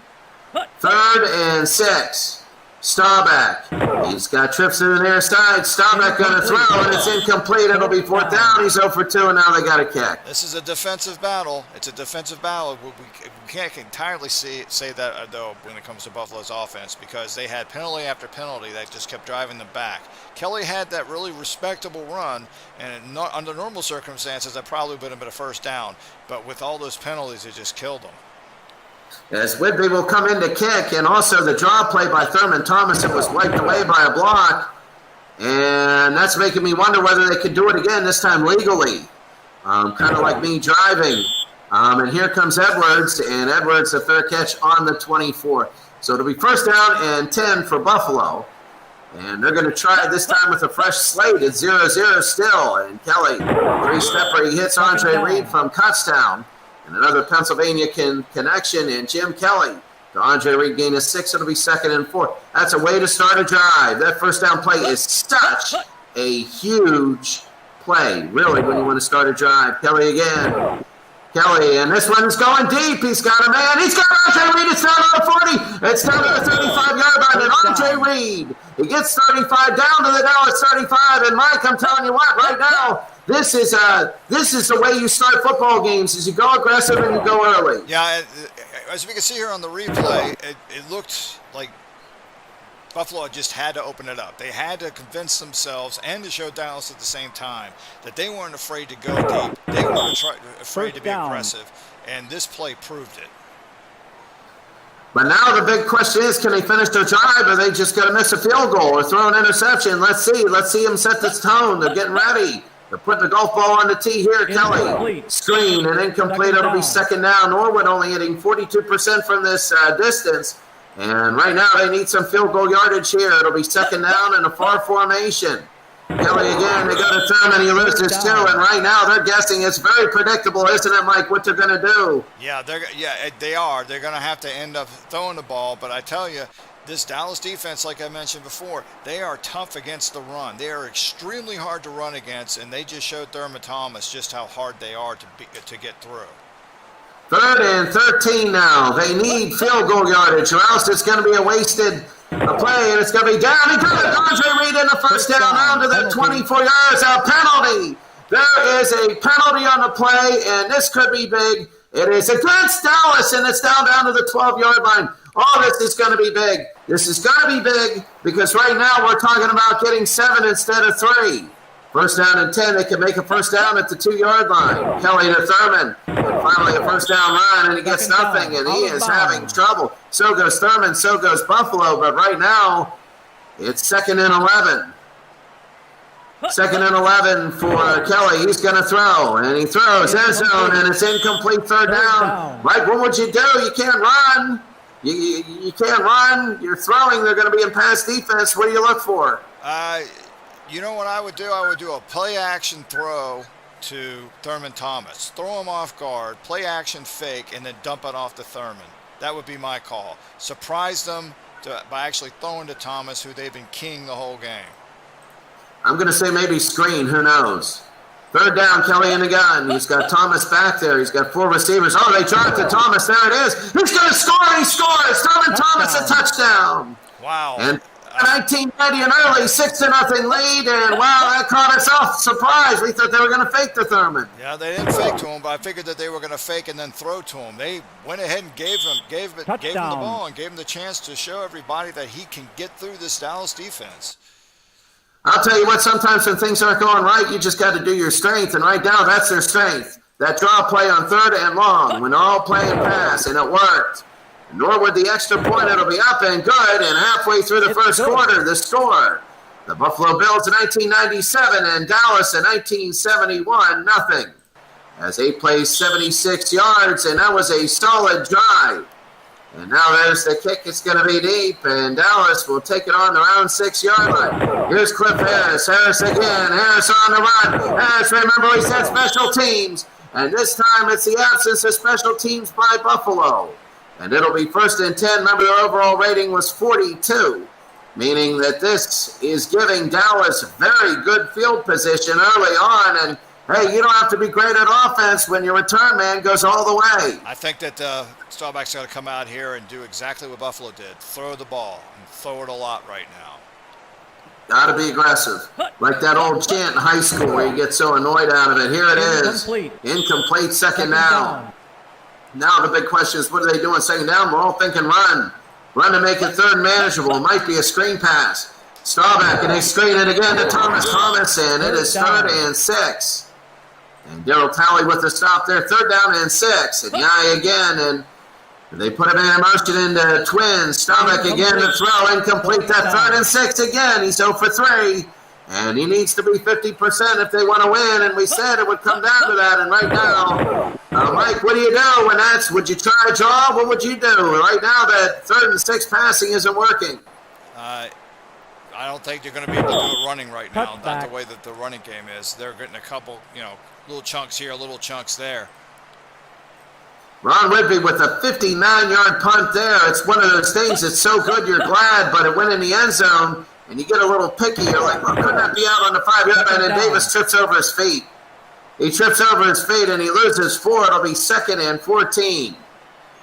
And it is 2nd down and 14. The running game for Buffalo not looking the greatest. And they move. And I know I would say 3rd and 14. If I were them, they're going to accept it, but I'd make them do 3rd and 14. But anyway, it's going to be 2nd and 19 because I would see them making a good. There's Thurman Thomas. No, I would be wrong. That's why they're making millions of dollars, and I'm sitting in the jungle in Thailand. And it is 3rd down and 21 as Thomas can't do a thing. Remember, in 70, here's Kelly again. Kelly run, and they get nothing. In 1970, Dallas won a playoff game 5-0 over Detroit. And we're seeing the same sort of thing here, but Buffalo got an early score, and Rick Tootin will kick. And you think you go for the block here? Yes. Yes, you would. Yes, you would. I would right now. And there it is. They go for the block. And the kick will be over. Rushed it here, and here's Harris. Away they're returning to the 40, to the 35. Here's Harris. There we go. He's to the 29. And Cliff Harris. There's no Jack Lambert on the field, so he's not going to be stopped, and it's going to be 1st and 10. You got to score here. You have to right now. This is a good opportunity. Williams, and he gets a yard, 2nd down. Remember when we tell us a penalty, and let's see what it is. It's going to be a hold. Remember, it was a personal foul against Dallas that hurt him earlier, and now it's going to be a hold. So it'll be 1st down and 10. They got to get it 1st and 20 like old NFL blitz. And like NFL blitz, here comes Williams. A long run. It'll be to the 26, a gain of 13. They're back in the field goal range. It would be 43 from this point. 2nd and 7. 2nd and 7 to Thomas again in the middle. Almost a 1st down. He might have made it. It's 3rd and 1, though. It's 3rd and short. Now, this we talked about in other games, making 3rd and shorts. And when you're not running the football well, even though they had a good run, it's the 3rd and shorts here. 3rd down and short. And are they going to do it? Here's Staubach to Hill, and they make it a 1st down. Calvin Hill, I was right. I was thinking a million Hills, but Calvin Hill a 1st down. And here comes Dallas right now. Staubach on a 1st and 10, a 4 formation. 2:26 to go in the 1st quarter. Staubach to Garrison. And again, a gain of 6. It looks like they're really running the football a lot better, Mike. What do you see? Yeah, they are. They are, and they're mixing it up with running backs. They're not necessarily sticking with one. They're definitely mixing it up, making Buffalo guess. They're going back to what helps them grinds out yards and potentially win games. I don't know if you'll see Staubach. He may throw once in this drive, but if they're able to keep running like this, they just might be able to grind it home. They might be able to remember in the very beginning of the game, Buffalo individuals and Dallas being the team. And right now they're showing their whole team on the running game right now, offensive line and everything. There's that throw, and it's incomplete. So it'll be 3rd and 5 now.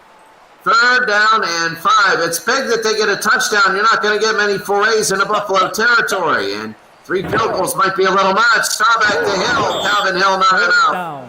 And it's going to be 4th and 4. It'll be 30 yards. For the field goal, here's Clark, 30 yards. 57%. Oh, it's a fake. It's going to be incomplete, and what a mess. Oh, that was a gamble. That was a huge gamble. It's knowing to hold them, knowing to fold them there. And look at this huge gamble. Martin is a good quarterback, but we threw, and it was incomplete. Craig Martin being all over the NFL in the first 7 Super Bowls. And they take an opportunity. They're only going to get 3 or 4, and they wanted to get it now, and they didn't, and they leave with nothing. Oh, my. Wow. That was a gutsy call. So basically, you're the hero or the GOAT on that play call. And unfortunately for Dallas, it didn't work out. And Landry not really known for that, because I'm trying to think of any big game where he did that, and it didn't really happen. I don't even think he had a fake punt. So anyway, it's going to be first down for Buffalo. And Kelly to Thomas, and here comes Sturman, a gain of 3, short. And short, sweet, but positive. And it'll be second down and 7. This will be the last play if it's a run. Kelly again to throw, play action. He's going to throw. He got James Lofton on his He could be gone. He's gone. It's no way. He's gone. And unless he trips over his own feet, there's nobody stepping up to him, and he is gone. And Buffalo has a 13-0 lead right now. 13-0, 84 yards. What a backbreaker. What an absolute back. They went for the throat. They got the fake field goal. They said, all right, we're going for the throat now. And they did it to James Lofton. And I forget who he played for before. I think it was Green Bay Packers. And he's running away from Green Bay. They just said, if you don't score, you're going back there in the early 90s. And he ran away. And that's what he did. 84 yards. My goodness. This could set the tone for the whole game because Dallas had a chance to at least put 3 points on the board. And Buffalo slamming the door on them and driving down with this huge pass. I mean, how do you come back from this? I mean, this is, we're not through the first quarter, and you just turned, at least a 4-point game into now you're down by 2 touchdowns. And the momentum shift, you're right, that and the momentum shift of we're going to get 3 and make this a game the way your defense got caught off guard or with the extra point. And it is good. 2 regular touchdowns, they lead. There's a second left, so they're going to kick off. At least they're going to get an automatic timeout and have 45 minutes and 1 second. There we go to come back. Here's Thomas, though. I think this is Garrett Thomas. Again, there it is, Thomas, 1 man to beat. Oh, and he's up to the 48. Though that can hurt. That can really hurt. If you need a good special team stop, if you're Buffalo, you put them inside the 20-yard line, you're great. And right now, this is the end of the first quarter. Buffalo 14, Dallas nothing. Looking at the stats, Mike in the truck, what are you saying?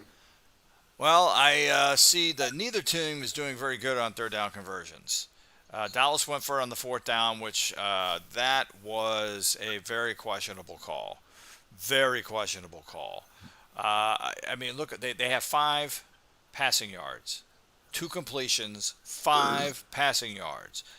Staubach is having some serious trouble against this Buffalo defense. Now, I knew that he would have trouble, but not to this degree. I'm very surprised at that.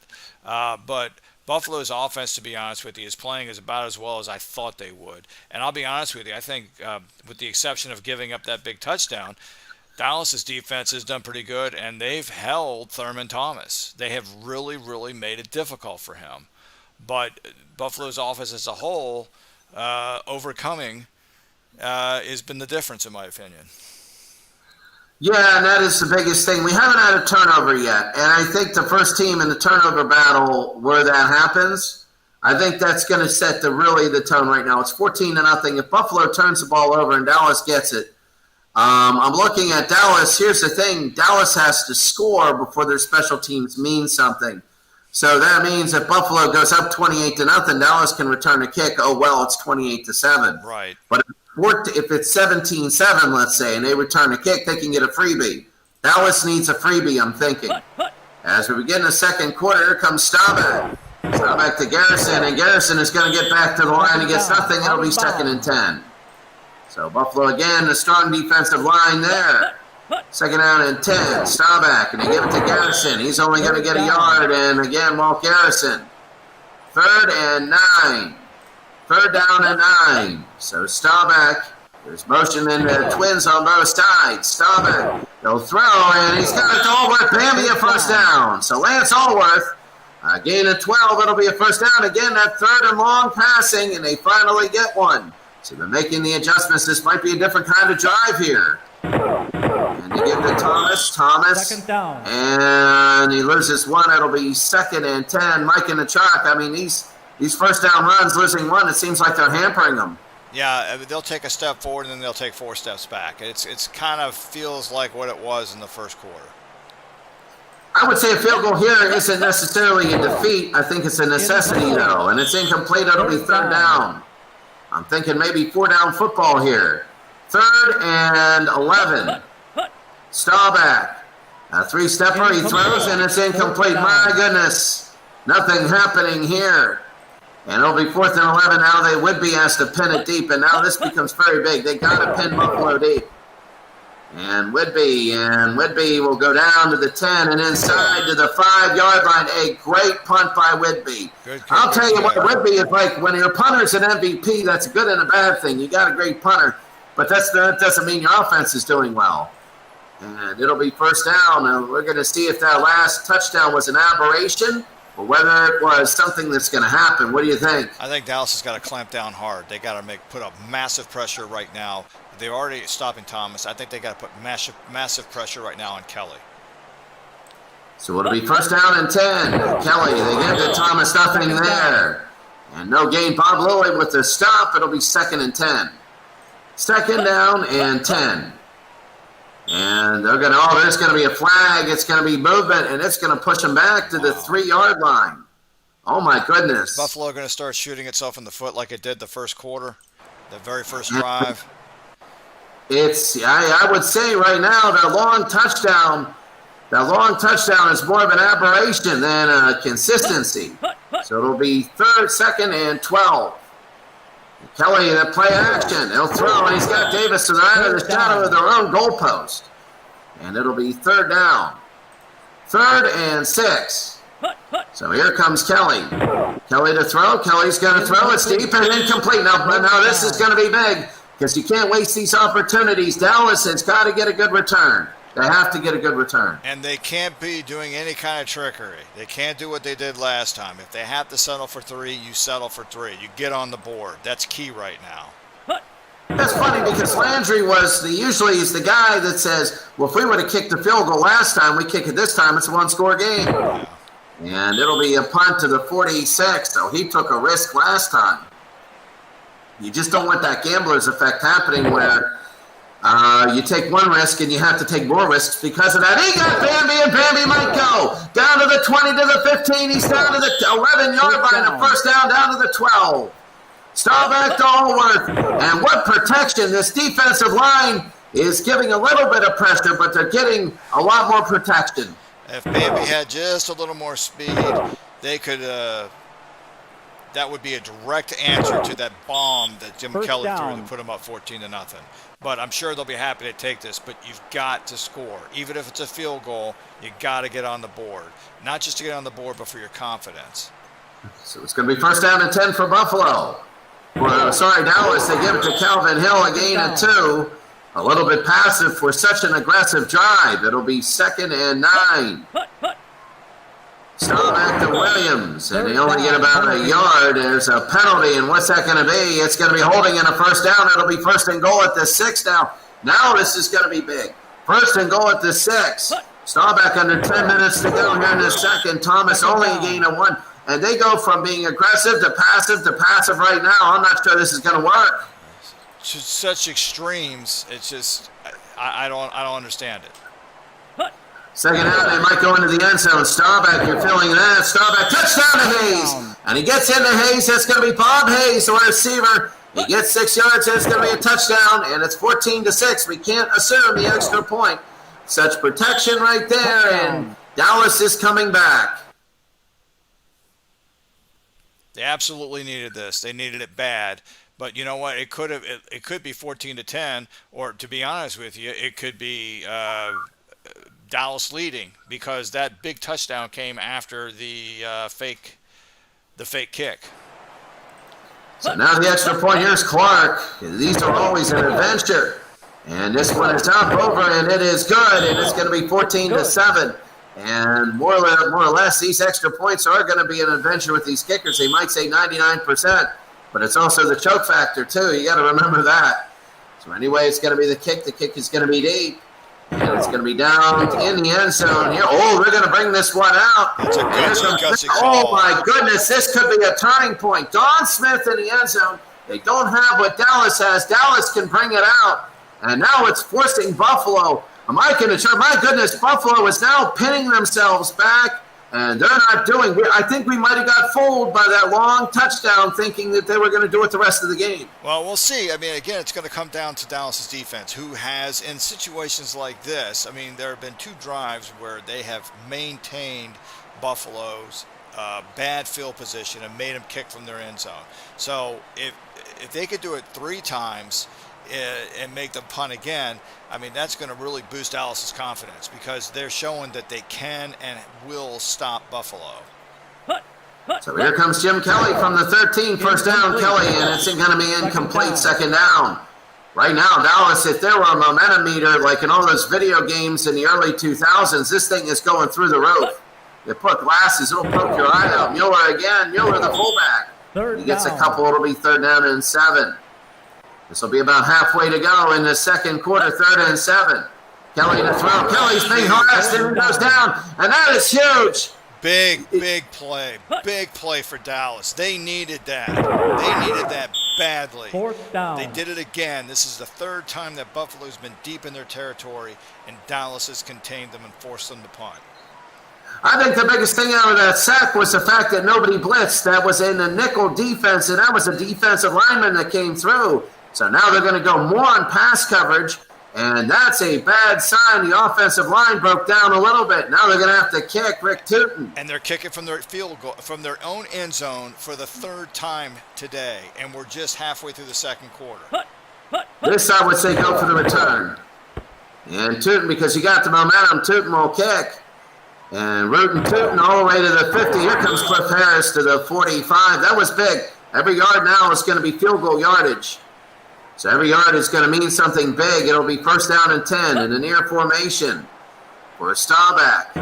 And they go to throw. They give to Hill. He's going to throw, and it is incomplete. 2nd down. That was another risk. Another one of them where you say, hey, let's go. And it is aggressive. You got to give them credit, but it's the same result as the field goal. And the 2 massive gambles. It's like a gambler complex. You miss one gamble, and you have to do another to make up for the first, and then it's a chain. And when it comes to gambling, I remember them doing that in the '78 Super Bowl against Pittsburgh. They had that opening drive that was fantastic. They couldn't stop Tony Dorsett, and then they tried to do some trickery and turn the ball over, and then Pittsburgh hammered it home and scored the opening touchdown. So it feels like they've done that twice already in this game. And it has. And you take a look at necessary versus unnecessary risks. And right now I'm thinking those were unnecessary. In the very beginning, Agreed. Yes, they're setting the tone, but usually you're the favorite by a big margin when you try and do that because you can recover a lot easier if you're playing like a Wichita State, which doesn't even have a program, rather than if you're playing the 90 Buffalo Bills. Looks like they're going to run. Look at this. They're all up in the box. But surprising, a lot of times out of this formation, you'll see a pass. Let's So let's see. It's going to be Staubach. There's the pass, and he hits Ditka. And Ditka, people forget, he was a great tight end out of the University of Pittsburgh. He was on that no bowl team in 1963. But it'll be 3rd down and 6. Staubach now. They got 4 in the last game. It'll be trips to the near side. Staubach to throw. They hand it to Thomas. Here comes Thomas. Only a couple, and this is the kind of 4th down where you do go for it. Let's see what they do. It might just be just outside their field goal kicker's range, but we'll find out. Yeah, they're going to punt. And Whitby's going to punt. The last one was on the 5-yard line. He needs to get this one pinned in. Looks like he's trying. And it'll be down to the 8-yard line, so he's got a good punt, but they're wasting opportunities of the Bills punting from their own end zone.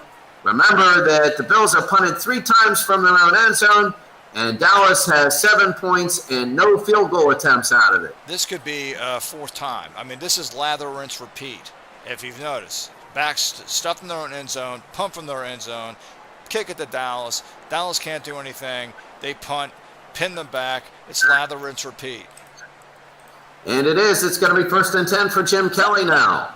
From the 8-yard line, Kelly, the blitz is on, and they go to Andre Reed, and that was a huge 8-yard gain early. It was huge. That gives them a little bit of breathing room, and now they're not huffing and puffing as they were, but they still are a little concerned. 2nd down. Kelly out of the gun, they may draw it to Thomas, And they do. They try to Thomas. A first down and more. Here comes Thurman Thomas. Oh, look at this. He's to the 35 and a first down for Buffalo. And all of a sudden, this is the Thurman Thomas that we need right now. This is how you use him. And this is where he's his best. I think that they were expecting a pass on this. I think that they were expecting Jim Kelly to throw the ball and got caught off guard, which gave Thurman Thomas a great run. And it was a look at that. It was a shotgun formation, and they gave him the draw, and it absolutely fooled Dallas. So this could be something to kickstart Buffalo when they're pinned back like this. If they're pinned back like this again, if they're able to drive down the field, they can prove to themselves and to Dallas that they can move the ball down the field. My goodness, that first down, when you make that first down, that is like taking Mentos and throwing it into a pop can and trying to drink it. It's that is a kickstart right there. Throw Mentos into surge. Remember that from the 90s, and Mueller again. Mueller will get 5. It'll be 2nd and 5 for Buffalo, and they're going down the field. Now, this is big for Buffalo. They need to do something. There's Sherman, and he gets nothing there. It'll be 3rd and 5. And it is. It's like, my goodness. Surge is now down to throw Mentos and milk as Thomas gets nothing. And they have a good opportunity. It's kind of like a human timeout here. They got it. They settled things down, but they're flipping field position, and now Dallas has to do something. Yeah, I mean, Dallas finally woke up after that big Thurman Thomas rug, and they clamped down on Buffalo, and they did what they normally have been doing inside Buffalo's 10-yard line. Stuff them and make them kick.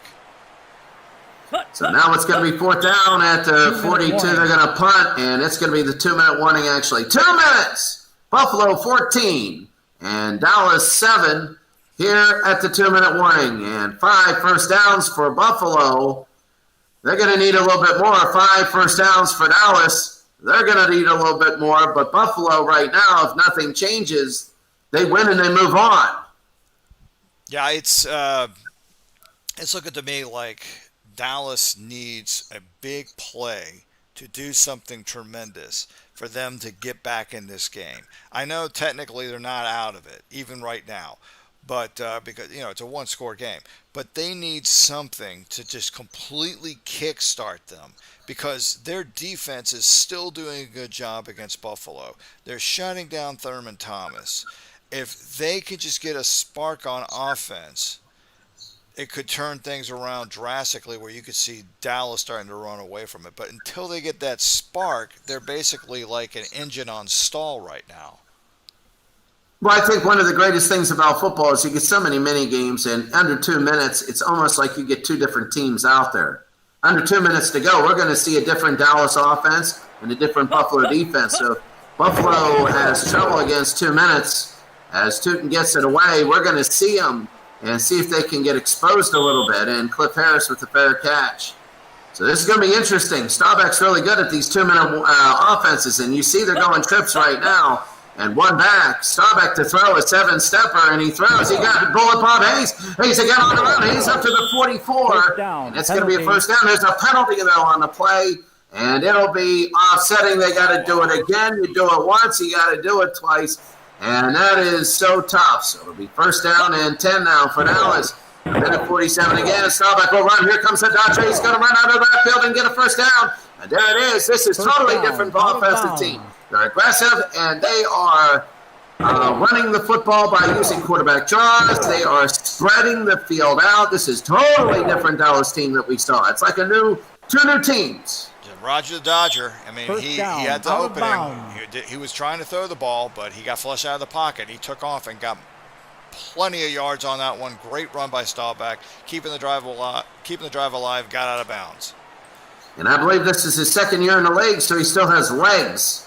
Second down. He was 63 Heisman Trophy winner, 6 years in the Navy, got out. And there's Bullet Bob Hayes again. And they get back to where they were. It might work in Dallas's favor because the time will run down, and Jim Kelly doesn't have the same sort of opportunities. They're going to hurry to the line. 119, 118, 117 going. Staubach again. Staubach's going to throw. It's a little deeper, and it's caught by Hayes again. My goodness, Bullet Bob Hayes is living up to his name. He is getting open every time.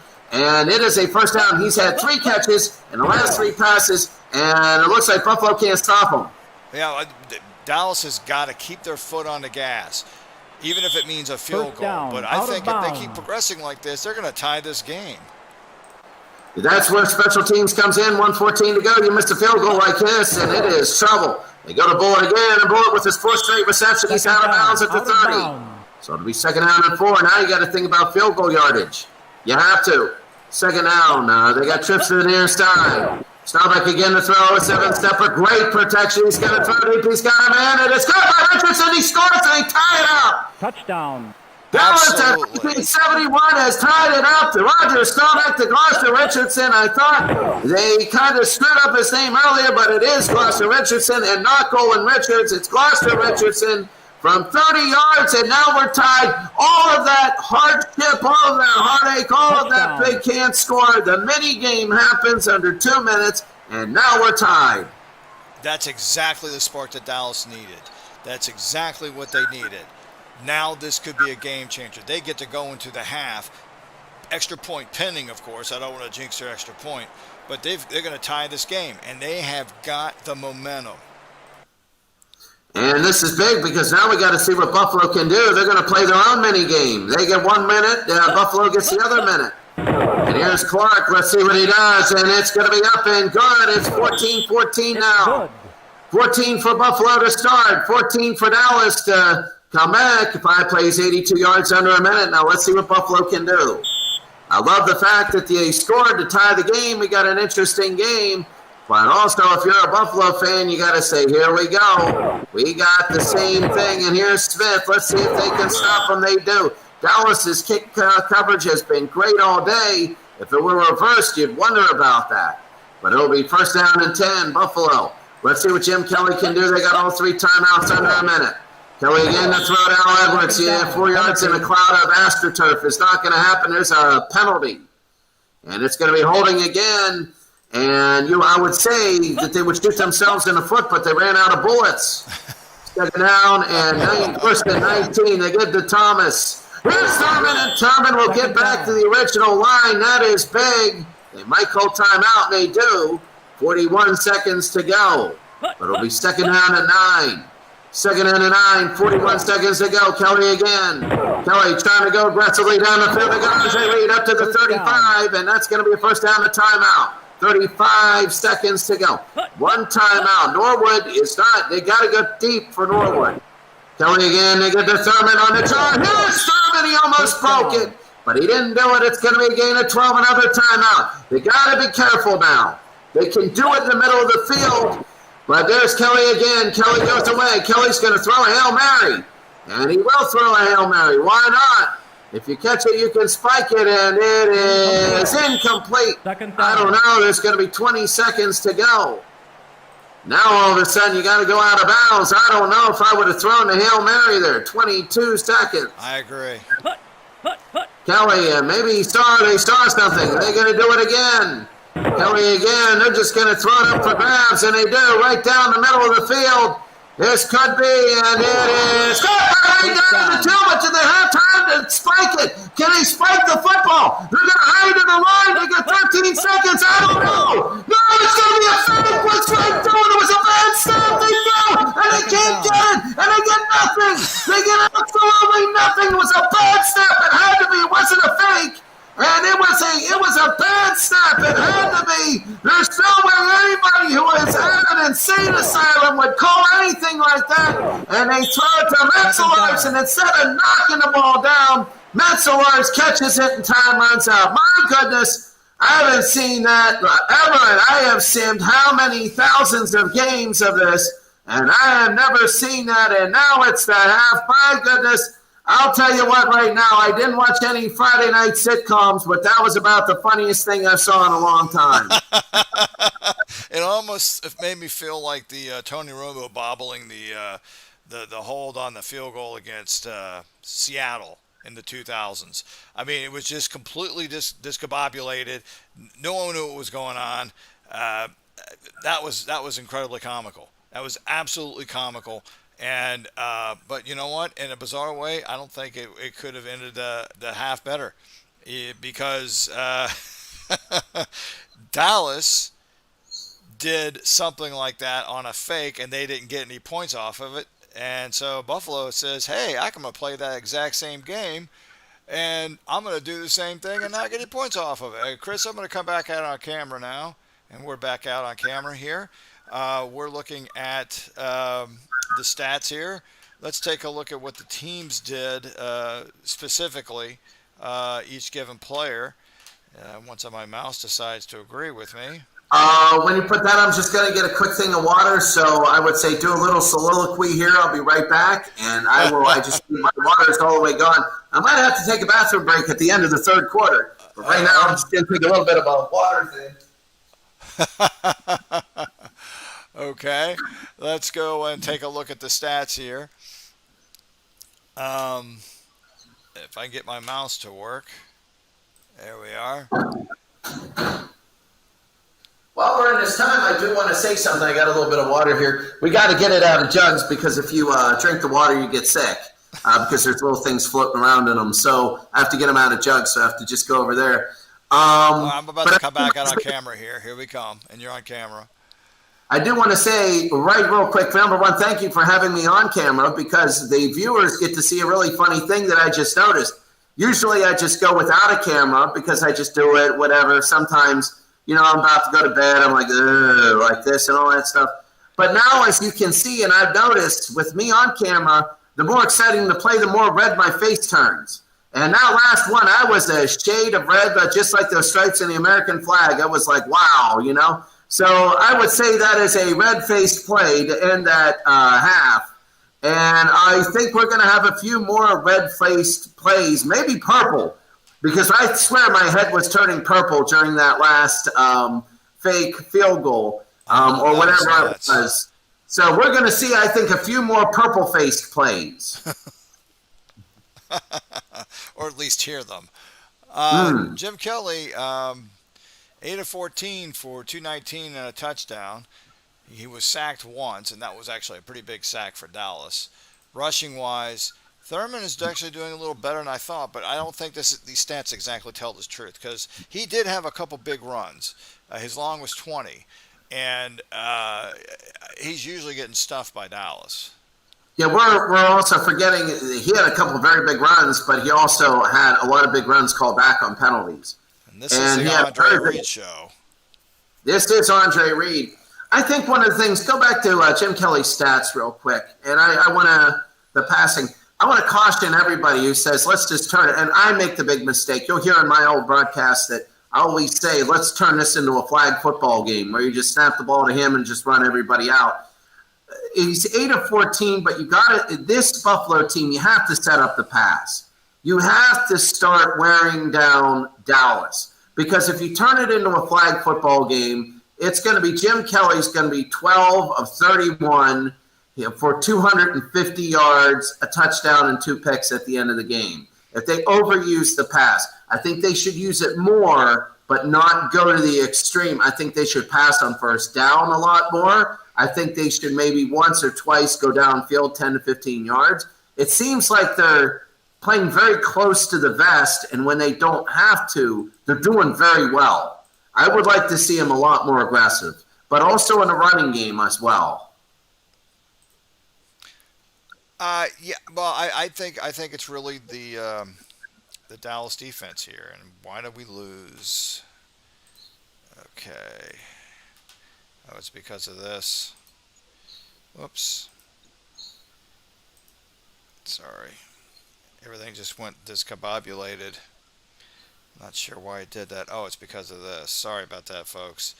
I have this so rigged right now, so sorry about that. But anyway, we did have someone say that Dan Reeves threw a halfback touchdown pass in the Ice Bowl. Thank you, Archie Charles. And he also said Slovic chokes on peanuts, which would be great to see. So he wants to see. I don't have any peanuts. I got to go to Macro. I finished my last bag of peanuts. Archie Charles, yeah, he saw a couple nights ago. What was it? The Minnesota Vikings comeback against the Rams of 2000. I heard you do it. I've heard you do it in more than one game. I've heard you do it more. That was the most recent, but I've heard, I think, in 2 other games. I remember the first one. Yeah, this whole peanut blocked my throat, though. I went and it was I remember it was I 30 should be seconds to laughing. go, and they had a 35-yard completion. And I start getting into it, and the peanut just slid down my throat. I'm like, like this on the air. It was worse than all the others combined. The others were like a little scratch, and then I'm like, blah, blah, blah, blah, like this. I was like, like I was actually projectile stuff because I'm like, oh my goodness, I think the peanut landed on the floor. I'm like, oh my. But anyway, hey, 5-second rule, you know. But anyway, next time we go like this, I'm going to get a bowl of peanuts and just start eating and see what happens. Because I know during that field goal, they would be all over the place. You'd have now these are already shelled peanuts, so we won't have shells everywhere, but there would be some health problems imminent on that last play. You'd be spitting out the peanuts and choking them and then spitting them out from Thailand, and then you see me on the camera and it would be smacking me upside the head. That's how hard you'd be chucking these peanuts. Oh my goodness, it'd be like a laser beam. Look how balanced Dallas's rushing attack is. I mean, they're spreading it out with their running backs. I think one of the biggest things is that when you remember the Dallas offensive line, they had 5 solid offensive linemen that were all about equal quality. I'm trying to think. You remember, everybody knows Dallas in 1990 with Nate Newton. And they go, oh, Nate Newton's great, and Nate Newton. And they remember Jeff Saturday with the thing. But when you remember those old Dallas Cowboys, they were all equal. And when you have all equal and all good, you can do a lot of things. You can run through all the holes. You don't have to flip-flop your line as much. You don't have a strong and a quick or a strong and a weak, as they say. You can do a lot. And I think that's showing that today in the way they're running the football is the fact that they're letting the offensive line try and open the holes rather than using the talent of the running backs. I like that because it keeps people fresh for the fourth quarter where you can disguise things and get your people the ball their freshest in the fourth quarter. So like Walt Garrison, if they get a lead or if the situation presents itself, I'm going to get sick of that name in the fourth quarter. It's just going to be Garrison, Garrison, Garrison, Garrison. You know, it's going to be like that. Well, my take on the way the first half went is now Dallas has shown that they can be in the game. And the fact they tied it and the fact that Buffalo bungled their field goal kick, which equals Dallas's mistake of trying to do a trick field goal, I think that, to be honest with you, I think we're going to see a lot more scoring in this half. I think that both offenses are going to come out and they're just going to go for it a lot harder than they did this time. I think we could, I think both teams could be in the 30s if they keep playing like they're doing, the way that they ended the half. I think we could see both teams, high 20s, low 30s. I want to say this before we go to the second half, though. If you look at the first downs, the first 28 minutes, we had 10 combined first downs, 5 for each team. In the last 2 minutes, we've had 7 first downs in the last 2 minutes, 10 in the first 28 and 7. And a lot of these sim engines, what happens is you go into the 2 minutes and then all of a sudden your offense does a set thing that they didn't normally do, and that puts in data points. So now all of a sudden these teams are doing stuff in the last 2 minutes. They're picking on people. They're trying pass plays they normally wouldn't do. And since each team had a 2-minute warning where they went down the field, now they're going to have a much more refined passing game, I think. I believe that. Yeah, and now the defense, it's going to be, can they adjust? And now they're going to say, Jim Kelly's like, oh, yeah. And then all of a sudden Dallas with Bullet Bob Hayes, they're going to be like, oh, yeah, look at this guy. He's an all-star, but we can throw to him too. Oh, yeah, he's a wide receiver. We do have him, And so I think that's pretty good. I think I agree with you 100%.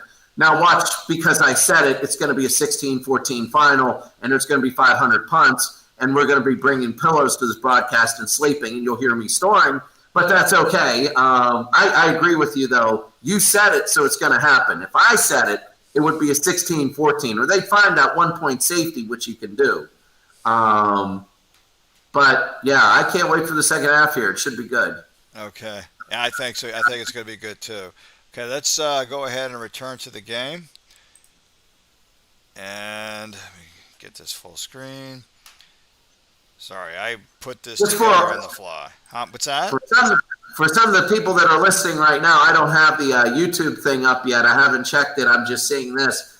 I'm going to delay my normal thing. I know usually I'm very pattern oriented with these things, but I'm just going to do one tonight Thailand time, which is tomorrow morning will be my next pod. So that means the 78 Steelers will be Monday.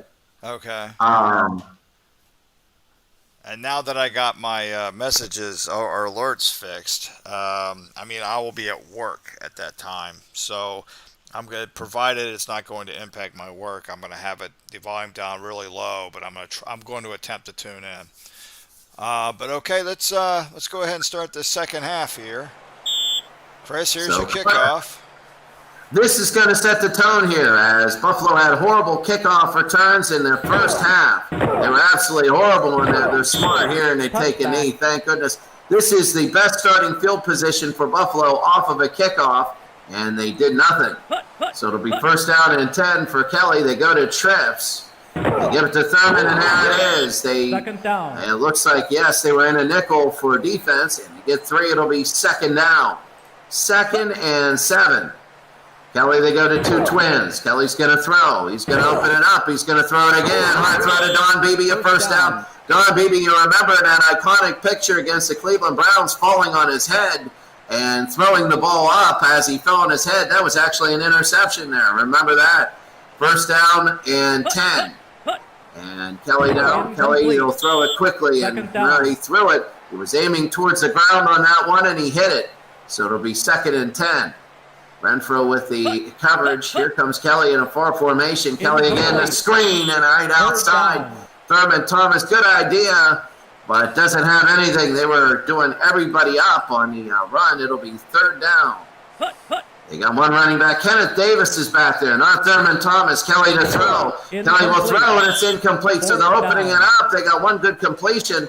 Now they're going to have to punt Chuck Howley, the MVP of Super Bowl V, even though they lost. The only losing MVP with the coverage in there is Tootin.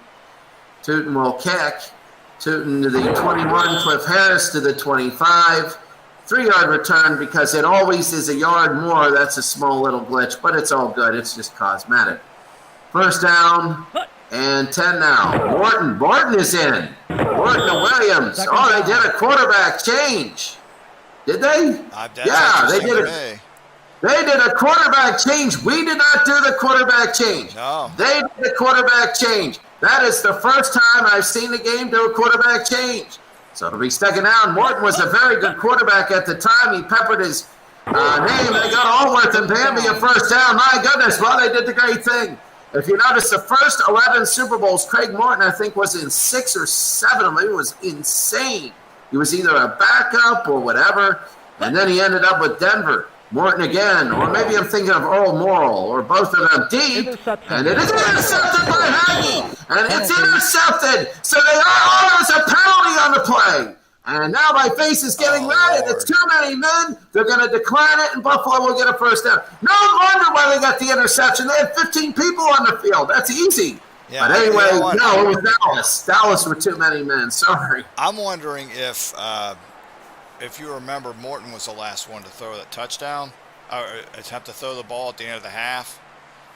I'm wondering. Yeah. I wonder if we just discovered a bug in the game. I don't know, because Staubach's not hurt, so but we'll find out, I suppose. Oh, this will be great. There we go. Thomas again at 3.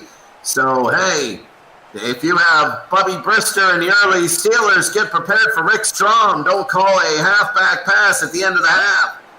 Quarterback off the field goal. Kelly to throw. He's got James Lofton the first down to the 33. Out of bounds. James Lofton will be 1st and 10.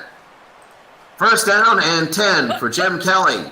And Kelly again. They get to Thomas. Thomas will get a gain of 3. It'll be a gain of 2. Sorry, 2nd and 8. We might have had a glitch in the game there. But it'll be 2nd down. There's a flag on the play. They go to the screen to Thomas. It'll come back, maybe. Penalty. And let's see what it is. It's a penalty, and it's offside. They're going to decline it. So this is big. Here comes Jim Kelly now. It's going to be first down and 10. They're coming down the field, and notice the play calling is very wide open. You were right, Mike. This is big. They go to Thomas again. He might score. Thomas is going to the end zone, and he's down First the 2-yard line. There's another penalty on the play. Another one. It's coming and it's back. going to be home. They're going to be sent back. And my goodness, it's going to be the 31-yard line, so it'll be first down now. First and 20. Kelly to throw. Kelly, he's going to run. And Kelly, he goes down. And again, earlier in the game, we were talking about special teams. This is where, right now, Scott Norwood is wondering, oh, my goodness, get a little closer. Second and 20. Kelly to throw. It's going to be down the middle of the field and incomplete third down. This is a big That third was all one. Cowboys. I don't know who he was throwing to. So, Mike, do you go for the first down, or you go field goal yardage on this one? What do you do? I think you light it up. I don't think you go for the first down yardage. You got this offense, like they have been doing. They've been able to move the ball down the field. I think you just got to go for it. Okay, it's going to be third and 20 now.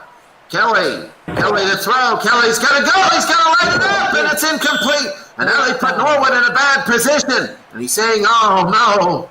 And it'll be fourth and 20, 48 yards. He hits 50%.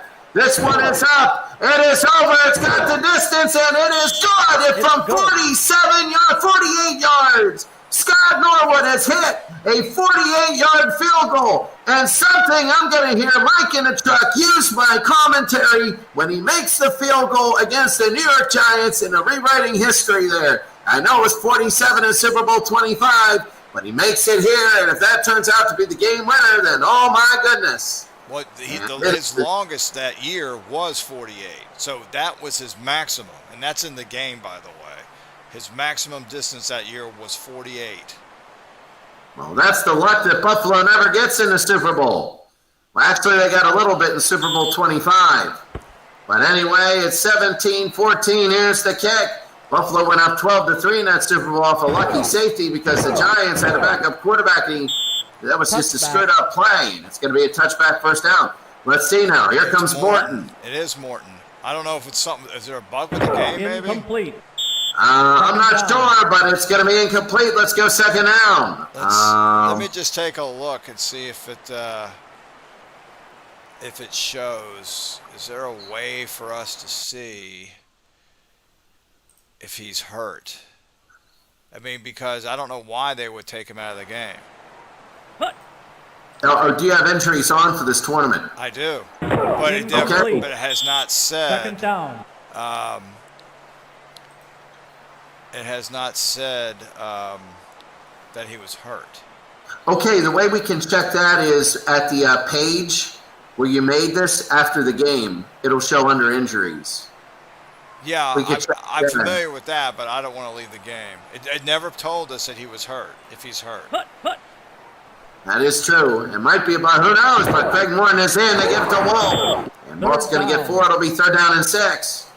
Third down and 6. They've definitely opened this up with Morton. Morton to throw. He's going to throw, and it's incomplete. It'll be fourth down. So it'll be fourth down and 6. And here it is. Here's the kick. Whitby. And it's going to be deeper. Of course, Buffalo's 331 yards of total offense. Don Beebe on the 27-yard line. It'll be first down and 10. And, of course, Buffalo's trying to take a stranglehold of the game. There's a penalty, so this is not going to count. And this is another long run by Thurman Thomas that's coming back. Wow, they keep shooting themselves in the foot. And they are going and raiding other armies just to get the bullets to shoot themselves in the foot. They go to Thomas again. Here's Thurman, and goes Thurman. Thurman gets a first down. Up to the 38. No penalty that Thomas time. up to the 39. I feel momentum in this game slow switching. I feel it switching. Thurman again up to the 40. As soon as I say that, no gain, it'll be second and 10. Second and 10.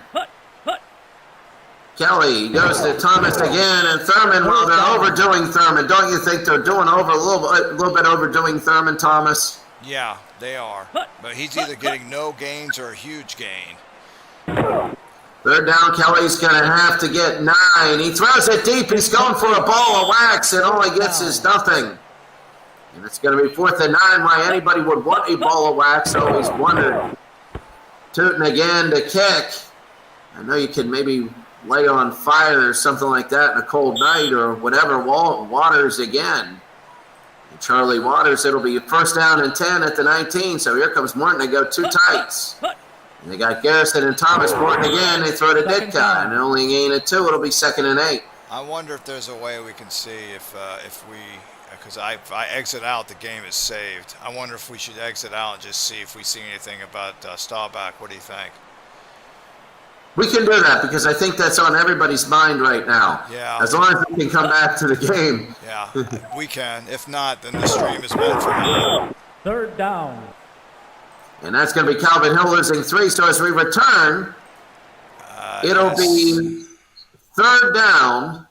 So there it is. Injuries right there. Yeah. No injuries. Huh. That's weird. That is weird. I've never had a computer sub out. 2nd and 10, I've had that happen. But I've never had it. Maybe it was an update that we never got a note for. No. Maybe it was an AI update. No, that's not what it is. Whoops. I'm just curious. So right now, I'm trying to think of ways to. Craig Morton is a 58. Staubach is an 89.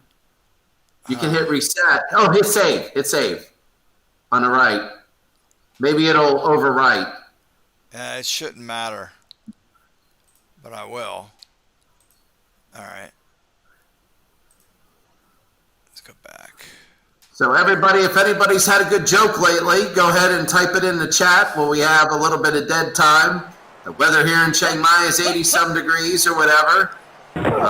Still Morton. Again, 3rd down, and Morton, it's going to be incomplete. It'll be 4th down. So Craig Morton again, and now here's the punt. Whitby, and there it is. So Whitby will go over. Whitby to the 44. To the 45, it'll be 1st down and 10. Boy, that was bizarre. Everything. This is all right, though.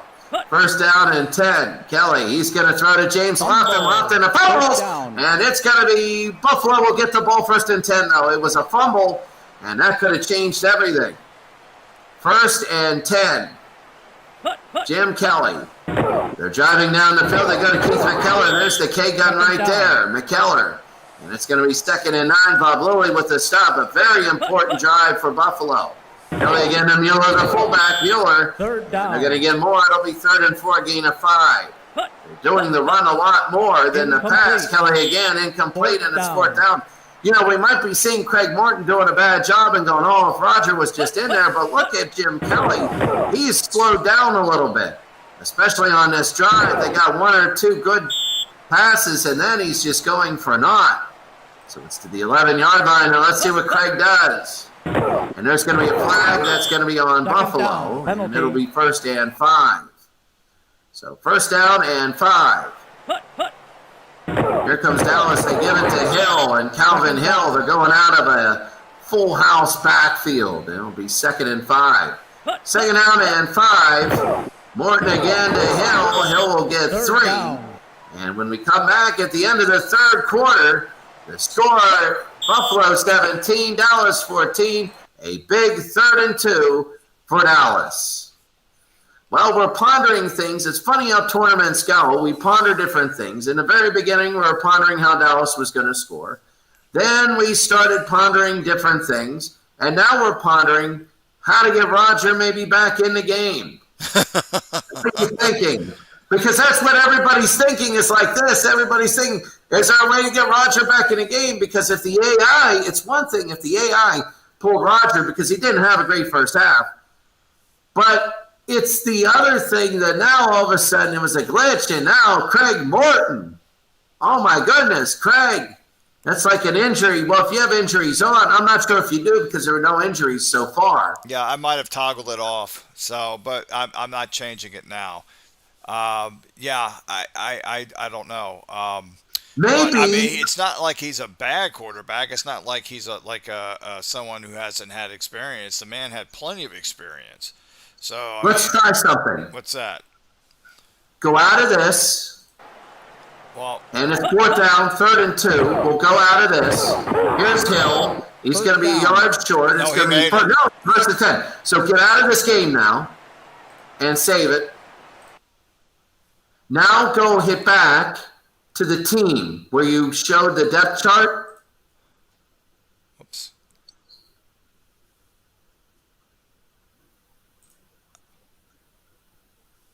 So edit depth charts. There we go. Choose team. And then you're going to go to Dallas of 71.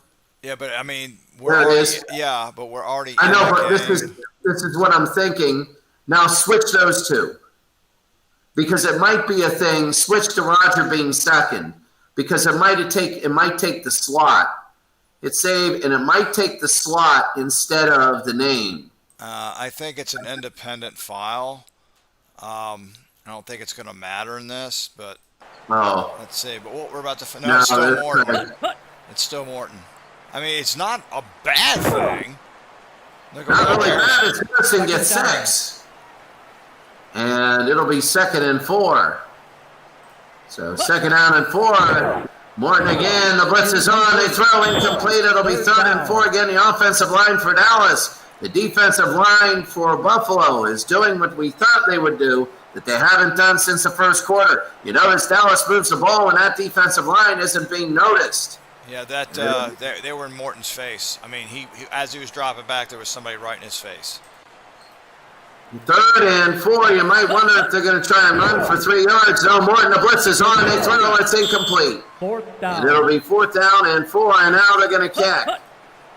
So they come over, and Whitby again. He's been very good today. He had punts in the end zone, very long. And here's Al Edwards. Edwards with a good return up to the 44. And it'll be a 1st down for Buffalo. Buffalo has had momentum. They just couldn't shut the door. They just can't shut the door. It'll be 1st down for Jim Kelly to Thurman, and Thurman loses 1. It'll be 2nd and 11. I'll tell you what, if Buffalo's going to start doing that, what they did in the first quarter, they're going to be in trouble. I don't care if you have, not Gary Kubiak, but I'm trying, Kent Nix. Kent Nix is a quarterback. Incomplete. Kelly, and it's going to be 3rd down. 3rd, or no, I'd say Babe Pearley, but Babe Pearley did some good things. 3rd down and 11. Here comes Kelly. Kelly again trips to the far side, and it's coming down. And it doesn't matter what quarterback you have in for Dallas when you give up that. That's not good. That could be a spark here. It'll be 1st and 10. 1st and 10. Back, they give it to Thomas on the jaw, and now all of a sudden another gain of 9. And it'll be 2nd down and 1. That was a spark. 2nd and 1. And the blitz is on. They throw to Pete Metzelaars. Metzelaars a 1st down, and now Buffalo is driving down the field. Mike, I'm looking at things right now. Mike, this looks like it's unstoppable. It's a boulder route rolling down the hill. Dallas needs a turnover. They need a turnover. Because they're already in field goal range. They need to make them. They need to force a turnover on this drive.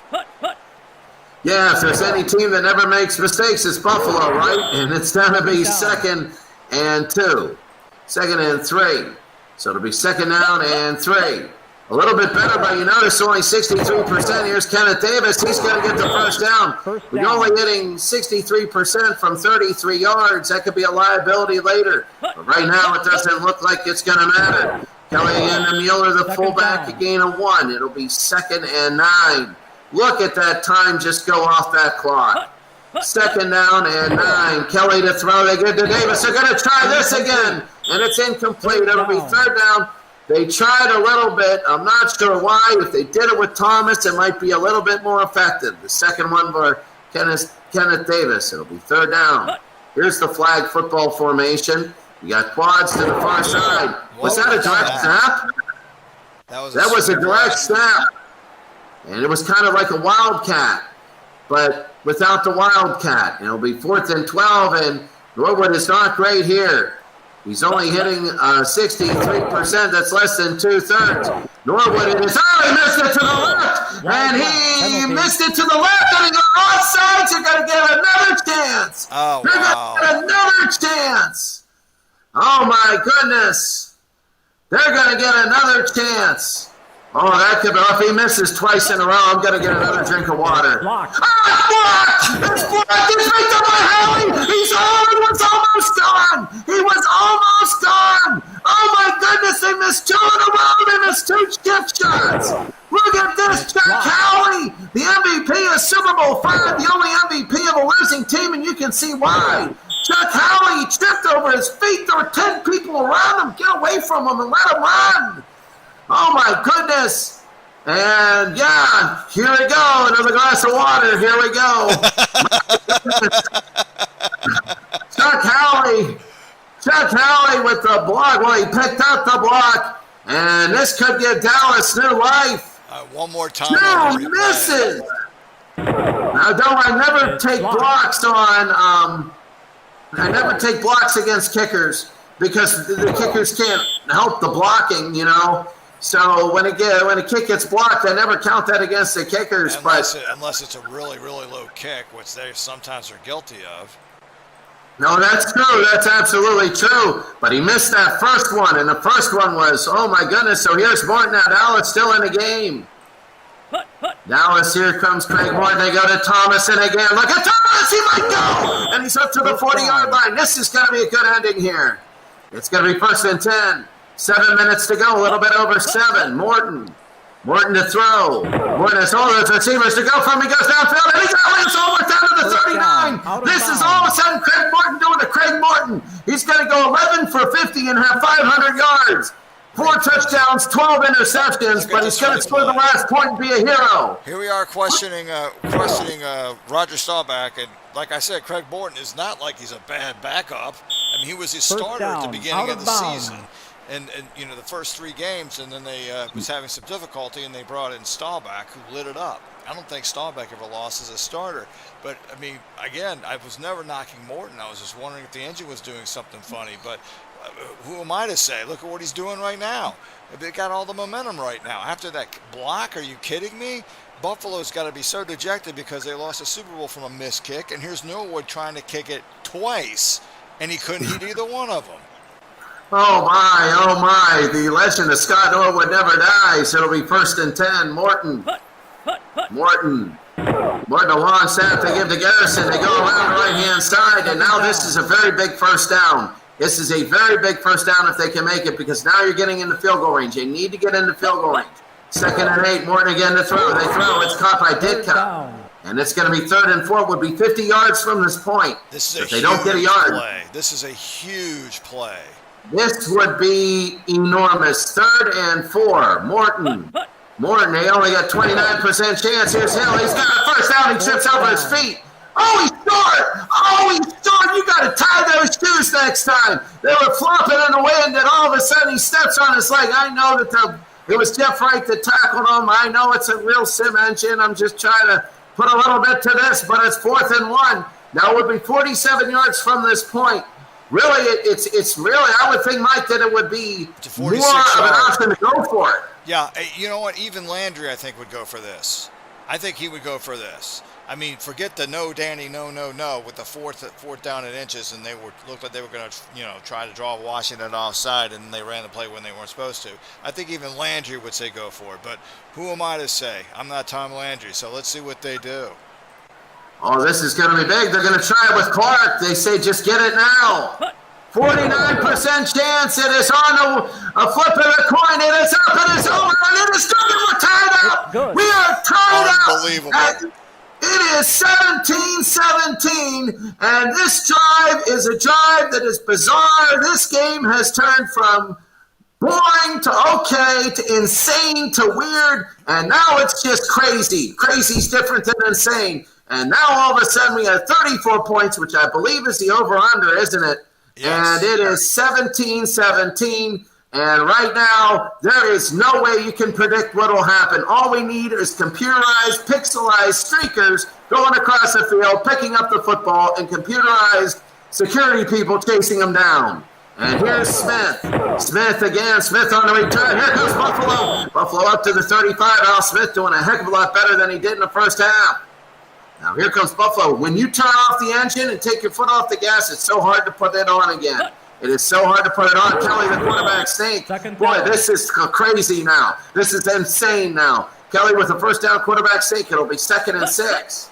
Second and 6, Kelly again. Kelly will throw. It's incomplete. Now it's a big third down. Huge. It's a big third down. Craig Martin could be getting a parade, and he's like, how am I even in the game? Third down. Third down. Kelly again to throw. Incomplete. Craig Martin has a chance to be a hero. He has a chance to be a hero and benched next week. Think about that. So it'll be fourth down. 4th and 6. And here's Rick Tim, just like Tom Brady in the 2001 season. You're a hero. And against the Steelers, let's start Bledsoe. And it is to Cliff Harris. And Harris is on to 16. Let's see if Morton can be the hero. First down and 10, Morton. 3:09 left in the game. This is it, really. They go to Williams. They're using some of the clock here. It'll be 2nd and 10. We saw Staubach in the 2-minute warning. We didn't see Morton yet. And it's like Jekyll and Hyde sometimes. Morton again, incomplete. Oh, this So is a huge third down. Oh, this is big. 3rd and 10. You got trips to the far side. And here it is, Morton. Morton, back to throw. He's going to throw, and it is incomplete. It looks like the receiver tried to jump and dive. He kind of slipped. He tried to get Bob Hayes. Big surprise there. Now Whitby needs the best punt of his life. And he's standing in the end zone now versus Buffalo, who had to do it 3 times in the end zone. You're right, and this is going to be the first time for Dallas. Whitby, and there's a kick. It is a line drive. It's very returnable, a very far kick. Al Edwards down to the 45 to the 40-yard line, but we know field goal range is in the end zone. If you want to put one of those lines on the field that says field goal range, it's going to be going through the goalpost. So, and this ain't 1972 either. So the goalposts are back there. So it'll be first down and 10. Here's Mueller. Mueller again. Mueller down to the 34, and we got the 2-minute warning. 2 minutes! How the heck is this thing going to end? I'm scared you might have Norwood winning it on a last-second field goal. It might happen. It might. It might. Boy, would he need that to redeem himself. And if he's able to do that and win the game, then Buffalo's going to go into the next round with some serious momentum. But, you know, I wonder if he's going to be like, what's the name of the kicker from Green Bay? Crosby. Missed 4 kicks. Are we going to have something like that happen in this game? I think the funny part is, 1, probably. 2, I would say that it's funny because the second half is way more open up than the first half. It's way more open up. Even though we have 18 punts in the game, we've had up and down and crazy things happen. But yet it's 3-3 in the second half. It was 14-14 when it was boring, and it's 3-3 when it's exciting. Hey, this game, I don't know. Predictability is you can't. I would say the team that is more aggressive, because you can't go by stats now. I mean, the common law, the common averages, you're not getting anything. Look at Buffalo, 2 of 14 in third downs. 2 of 14, they have 415 yards of offense. 2 of 14. That's rare. You know, when they go, they go. When they don't, they don't. 18 punts in a game, and we still have 672 yards of offense between the two, which is higher than the average of 600. So, I mean, what would you do? How would you approach this? Like, how in the world would you approach this?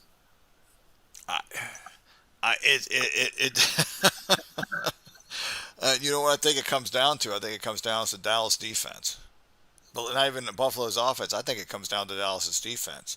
They have made it difficult for Buffalo to run. If they're able to stop Kelly right now and put it on the foot of Norwood, that I think is how they're going to have a shot at winning this game.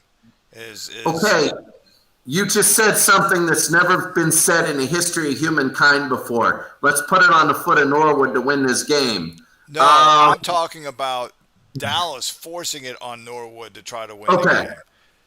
I think so too. I think right now with the clock, Buffalo has the advantage, but they got to be smart in this advantage, because if you get a first, if you got to be aggressive and you got to go like you need a score. You got to go like you're down by 4. I really think. If you're Dallas, you're exactly right. Bend but don't break. Second down and 4, 2 minutes to go. It's 17-17. It's a coin flip for them. Kelly to throw. Kelly will throw, and it is deep, and it's incomplete. Third down. It would be 51. Oh, there's a penalty. Oh, my goodness. What's it? It's going to be offsetting. They're going to do it again. They're going to do it again. So now it's going to be 2nd and 4 again, and this is big because it's 51 yards from this point. Kelly, he's going to go deep down the middle. It's caught by Kenneth Davis, and a first down. It would have been 3rd and 4, so that could have happened on the 3rd down play, but the penalty was big, the offsetting call, and it's going to be first down, making it more of a circus for Norwood. So it'll be first down and 10. 63% chance again to go to Thurman, and they're just they got to run clock now. Run it down and see if you can win it. Timeout Dallas. Dallas is smart by doing this. 2nd down, Kelly. And Kelly again to throw. Kelly will go. Kelly is looking. He goes down. We're getting near that point. It's now at 43 yards. If they lose 4 yards, I'm going to love it. I'm going to love it. Watch this back here. And it was the offensive line breaking down. Mike, you thinking you're rooting for them to lose 4 yards and to have history repeat itself? You know what? If you're Dallas, I think you run the same kind of setup, and you put massive pressure on Kelly and see if you can't get him again. See if you can't get him again. They didn't even blitz. They had 3 rushers, and they got the sack. Dallas uses timeout again. It's 3rd and 18. 3rd and 18 for Jim Kelly. Back to throw. Kelly again. The throw is deep, and it's incomplete. Here we go.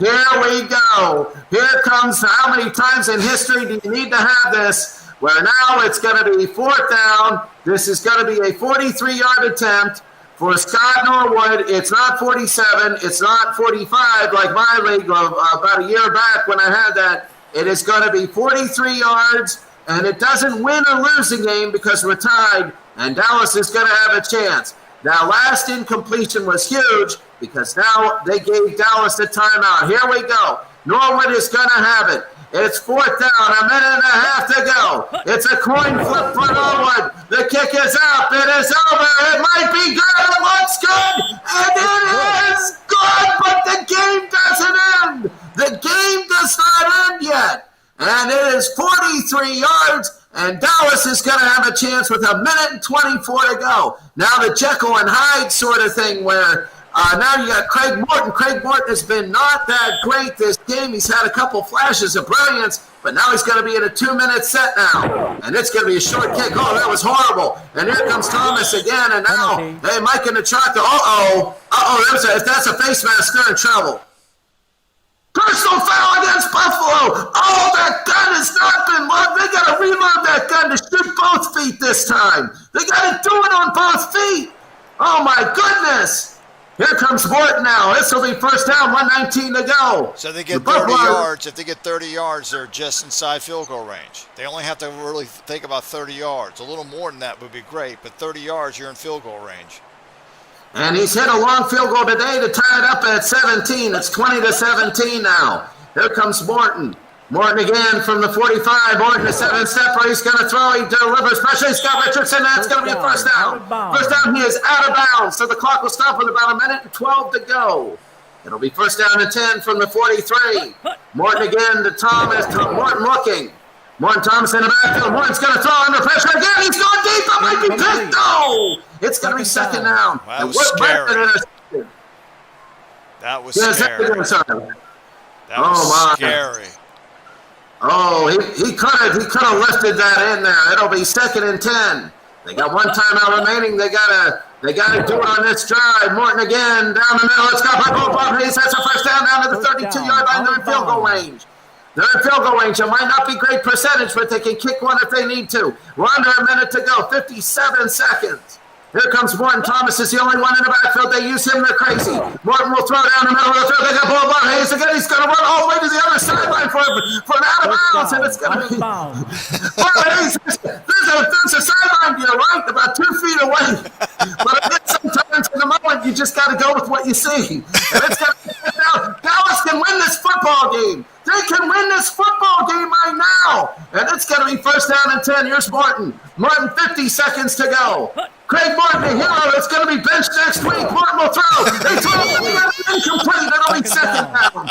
Second down and 10. The hero that's going to be benched next week. And it's going to be second down. Will be. Stop quarterback's going to come back. They're going to say, hey, Craig, thanks for the money, thanks for the trophy, thanks for everything, guys. Have a seat. We'll reward you. You'll drink the water next week. 2nd down and 10 for Morton. This thing could be going overtime, but we jinx it all the time. Here comes Craig Morton. Morton again to throw. Morton will throw. Now it's caught by Hayes. It is caught. It's going to be 3rd and 4. This is big. They're going to use their final timeout. But this is so big right now because the stakes are this. We're going for win or tie now. And with the kickers, you might go for the win. They go to Thomas. Thomas is going to go. What am I talking about? They get a first down. It's going to be 1st and goal. But there's no timeouts. They got to worry about this because if the clock goes down, now they're going to have about 32 seconds. So even if they're sacked, even if there's a ball in bounds, they will get the field goal off. If there's a ball in bounds. So that's the biggest thing. There is 34 seconds to go. Morton, this might be for the whole ball of insert whatever you want in there. 1st down and goal. They got 4 chances. They might get all 4 shots here. Morton, he's going to roll out to his right, throws across his body, incomplete. What is he doing throwing across his body? 2nd down and goal. Super dangerous play. I'm amazed that didn't get picked off. He's not playing for Denver yet. You don't do that with Dallas. You do that with Denver. You don't do that with Dallas. He's not in an orange uniform with a funny helmet. He's in a Dallas uniform with a star. 2nd down. 2nd down for Morton. Morton again from the 3-yard line. Morton to throw. Morton to throw. It's incomplete again. Almost intercepted. And Morton is going back to the Morton we know. Now here's the thing. You got a timeout. You can draw it. You can draw it right up the middle. That's if it's a draw play, it's in. You gotta run the ball. You gotta run the ball. Whether it's a draw, a trap, even a sweep, you gotta run the ball. You've got the timeout. You're going to get the field goal, which is basically an old school extra point. I say run it. Do not throw the ball. One of the things I forgot was Dallas had a timeout, and all this craziness, my mind just went to a blur, and I forgot Dallas had a timeout. So they can run the football here. 4 wide outs here. 4 wide outs. It could be a trick and go to Thomas. If it's a draw, it's in. I'm calling it right now. If it's a draw, it's in. Here we go. Oh, this is going to be big. 3rd and goal.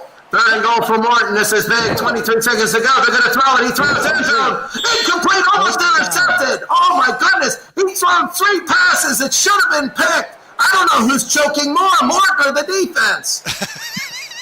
My goodness. They had 3 chances there to make the interception. But now we got a 4th down. We got a circus, which is called a field goal. And now here comes Clark. You never know on this. This is a 20-yard field goal. 82% means nothing, and it's up over, and it is good. We're tied at 20. It's tied at 20. 13 seconds to go, and now with special teams, you got to wonder. A penalty on a good return, and we might have our buddy trying to win a game at the buzzer with a 47-yarder. Oh, that would be awesome. And it's going to be in the end zone. Here comes Smith. Smith again. We'll take it to the 20-yard line. And, well, they're going to throw Hail Marys. Buffalo has timeouts. They can hit a Hail Mary if there's a penalty. There might be if they can hit a Hail Mary and a face mask happens. You'll see Norwood. But they got to go all the way on this one. Face mask they got to go all the way. One of those two with the big play. You're right. Here's the play. One of the things you got to wonder about is Buffalo is saying take Norwood out of it. Kelly, he doesn't want to get sacked in the end zone for a safety. That'd be terrible way to end the game. Deep throw, and it is incomplete. Almost. Oh, Al Edwards. And we go to overtime. Sometimes you say free football, and I hate using that phrase because if it's a 0-0 game, you want it to end. But this game is good. This game is solid, 425, 3-309. Why can't I get a championship game like this? Why are all mine like 35-3, and I'm like trying to make up words in new languages whenever I'm like, what the heck? It's like I have like freaking the Redskins of 84 favored by 7, like the 90 combined points for the over-under, and it's like 38-3, and I'm like, oh, God, how do I even do something? And then I got a 12-3, a 13-7 game. Oh, my goodness, this is a good one. I hope the Super 64 is like this. But, my goodness, I look at Reed and Lofton. I think the thing I'm thinking about that is Buffalo is big play. And you know overtime is all big plays. I mean, who would you look at Craig Morton? Oh, yeah.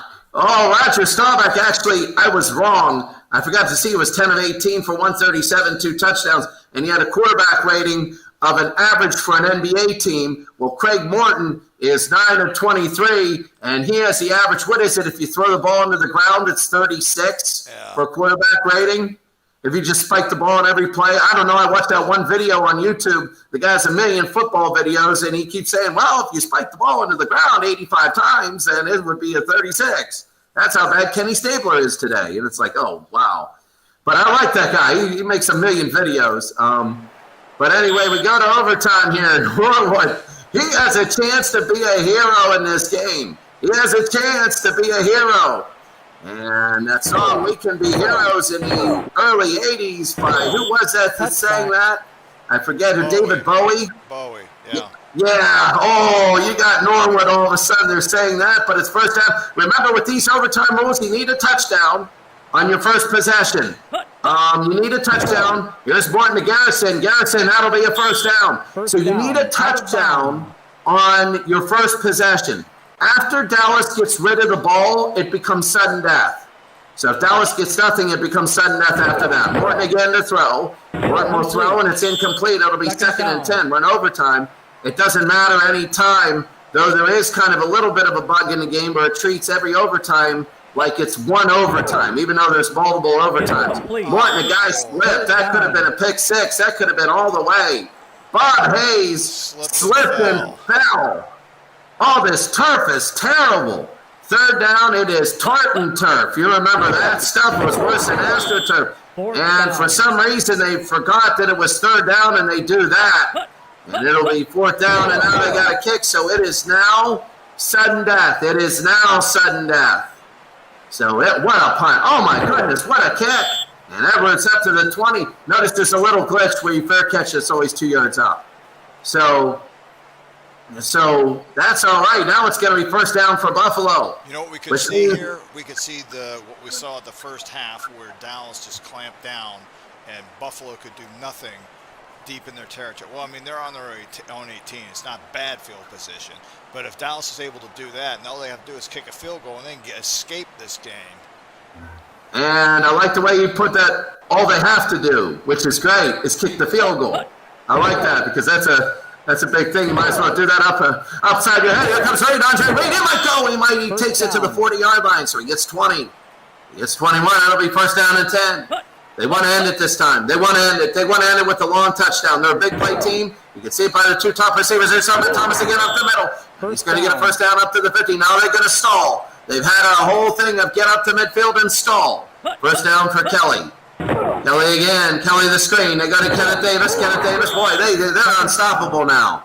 They're unstoppable. Second and 4. It would be 60 from this point. They need a couple more first downs to be safe. Kelly again, the throw. Incomplete. A big third down now. This is huge. What would you do on third down? Dump off to Thomas. See if he can just get you the first down. Third down and 4. It's a big third and 4. They've stalled all day. Midfield. Kelly again to throw. And it's got Reed down to the 30-yard line. All 30. I hope they throw 3 incomplete passes. So it'll be first down and 10. First down and 10 now. Here they go. What are they going to do? Kelly again. Kelly, the play action to throw incomplete. Second down. There's one of the 3. I was about to say, so far you're getting your wish. I know, that would be unbelievable. Second down and 10. 47-yarder to win it. Might change history. Kelly again to Thurman. Thurman Thomas helping him out a little bit. And it'll be third down and 6. It'll be a 43-yard attempt. Remember earlier, he missed 2. Third down. It's a coin flip now. Kelly to throw. He's going to throw. Kelly will throw down into the inside. Let's go back down. Maybe a first down. It could do it. It could do it, but they want a touchdown. Remember, it's sudden death now because Dallas already had the ball. They could do it. It's going to be first down and 10. They're going to go for the touchdown. We haven't had a turnover today. I don't believe we've had a turnover today. Kelly to throw, and it's going to be Davis. He's down. It's going to be second down and 4. Have we had a turnover today at all? Morton did throw a pick. Okay, so Morton threw that interception at the beginning of the third quarter. I remember that. Correct. And if this game is even, Buffalo is due. Well, you had the blocked field goal that was potentially returned for a touchdown, but that's not really a turnover, if you will. I'll tell you what, it's Buffalo playing with fire now because they're due. Second down and 4. They want to score to win the game. Take Norwood out of it. That is what both teams wanted. And Thomas again. Thomas will get a couple yards. It'll be 3rd down and 3. 3rd down and 3. This will be big. 3rd and 3. They throw incomplete, and here it is. Here it is. It'll be 24 yards for Buffalo. For Scott Norwood, this isn't exactly the most history. If he makes it, they move to the 2nd round. If he misses, then he's going to be remembered for a long time. But this is overtime of a first-round game. Is he going to pull an Uwe von Schaman and miss like 3 of these? And we go like double overtime. Or, well, I forget who Ralph Panarska was, the Chargers, who won that one. But anyway, Norwood now, and this is for it. This is, if it goes through, it's theirs. Remember the other time he kicked one off sides, missed it. He kicked it again, it was blocked, and almost returned. If it's returned for a touchdown, my face is going to turn a shade of color that you've never seen before. So it's called asphyxiation, because I'll be going crazy. So it'll be 4th down, and here it is. This is from 24 yards out, should be a poke. And Norwood, it is up, it is over, and it looks good. And he has done it, it is good. And the Buffalo Bills have won 23-20 on a 12-play, 73-yard drive, 5:41, and the Buffalo Bills win the game 23-20. And I think, though, the adjective is this. Usually I like to describe things, but do you think Buffalo win, or do you think that they survived? What do you think they did? Oh, they survived. Whoever won this game survived, to be straight up with you, because both teams had little flashes in the pans, and then both teams just completely bungled by bad play calls, or you had the block punt, you had the block field goal, and you had the interception. Both teams bungled this game. And it ended up, again, like I said, they had flashes in the pan where they had like some big moments. It looked like things were going to go great, and then they just imploded. So both of these teams had all kinds of problems. I don't care who won the game. They escaped. Yeah, I got word in from the locker room at halftime. Some certain announcer wanted Staubach to play a little bit better, so he gave him some peanuts and he started choking. So he'll be back next week. Well, he won't be back next week because they're out of it. He had to go to the hospital. He's okay now. He's okay, but he had to miss the second half. And Craig Morton is in. And that announcer, I got the name, but will remain nameless. We just want to protect the safety of everybody involved. So that's I think, I don't know, because you can't do factors in that, because we can always say what if or whatever, but if Staubach plays and Staubach throws 2 key picks, or he scrambles and he fumbles and Buffalo gets a touchdown,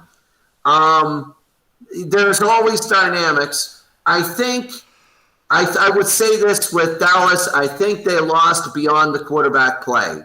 I think the reasons for losing the game transcend the quarterback, and I think that I wouldn't blame the backup for coming in. I wouldn't blame Morton for coming in. I just think that Dallas, a lot of the times when there was, especially that last drive, when you give up 12 plays, whatever, the way they did, and they had, I think, 3 third downs on that drive. Okay, it doesn't matter if Dan Marino's your quarterback or Tom Brady, you're losing. What do you think? I don't know, because I know what you're saying, and I'm not disagreeing, but for both of these teams, one crazy play could have decided it. And, you know, like it was almost decided on the block field goal.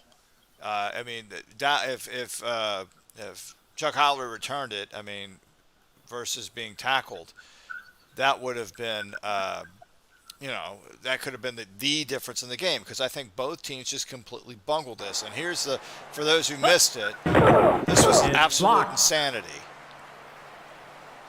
And you know what reminded me of? That reminded me of like when you watch little kids, elementary kids play soccer. It's like amoeba soccer. He gets it, nobody gets out of his way. Everybody's like running right next to him, and he trips over their feet. Yeah, it's like You're right. The reason I pause this is for the people who didn't see this. Norwood went to kick this exact kick, and he missed it wide left. Same distance in it. Well, actually, better distance. I mean, he had worse distance, but he missed it wide left. But there was a penalty against Dallas, so Norwood would get 5 extra yards and got to redeem himself by kicking it again. So back-to-back field goal kicks. So he missed the first one, he shanked it left, and then we have the block. And if Howley returns this thing, I think Dallas wins the game, because I just think that's the way both these teams played. Is they were all over the map. I think the thing is that we got to stress on the offsides, that was 33 yards for that field goal.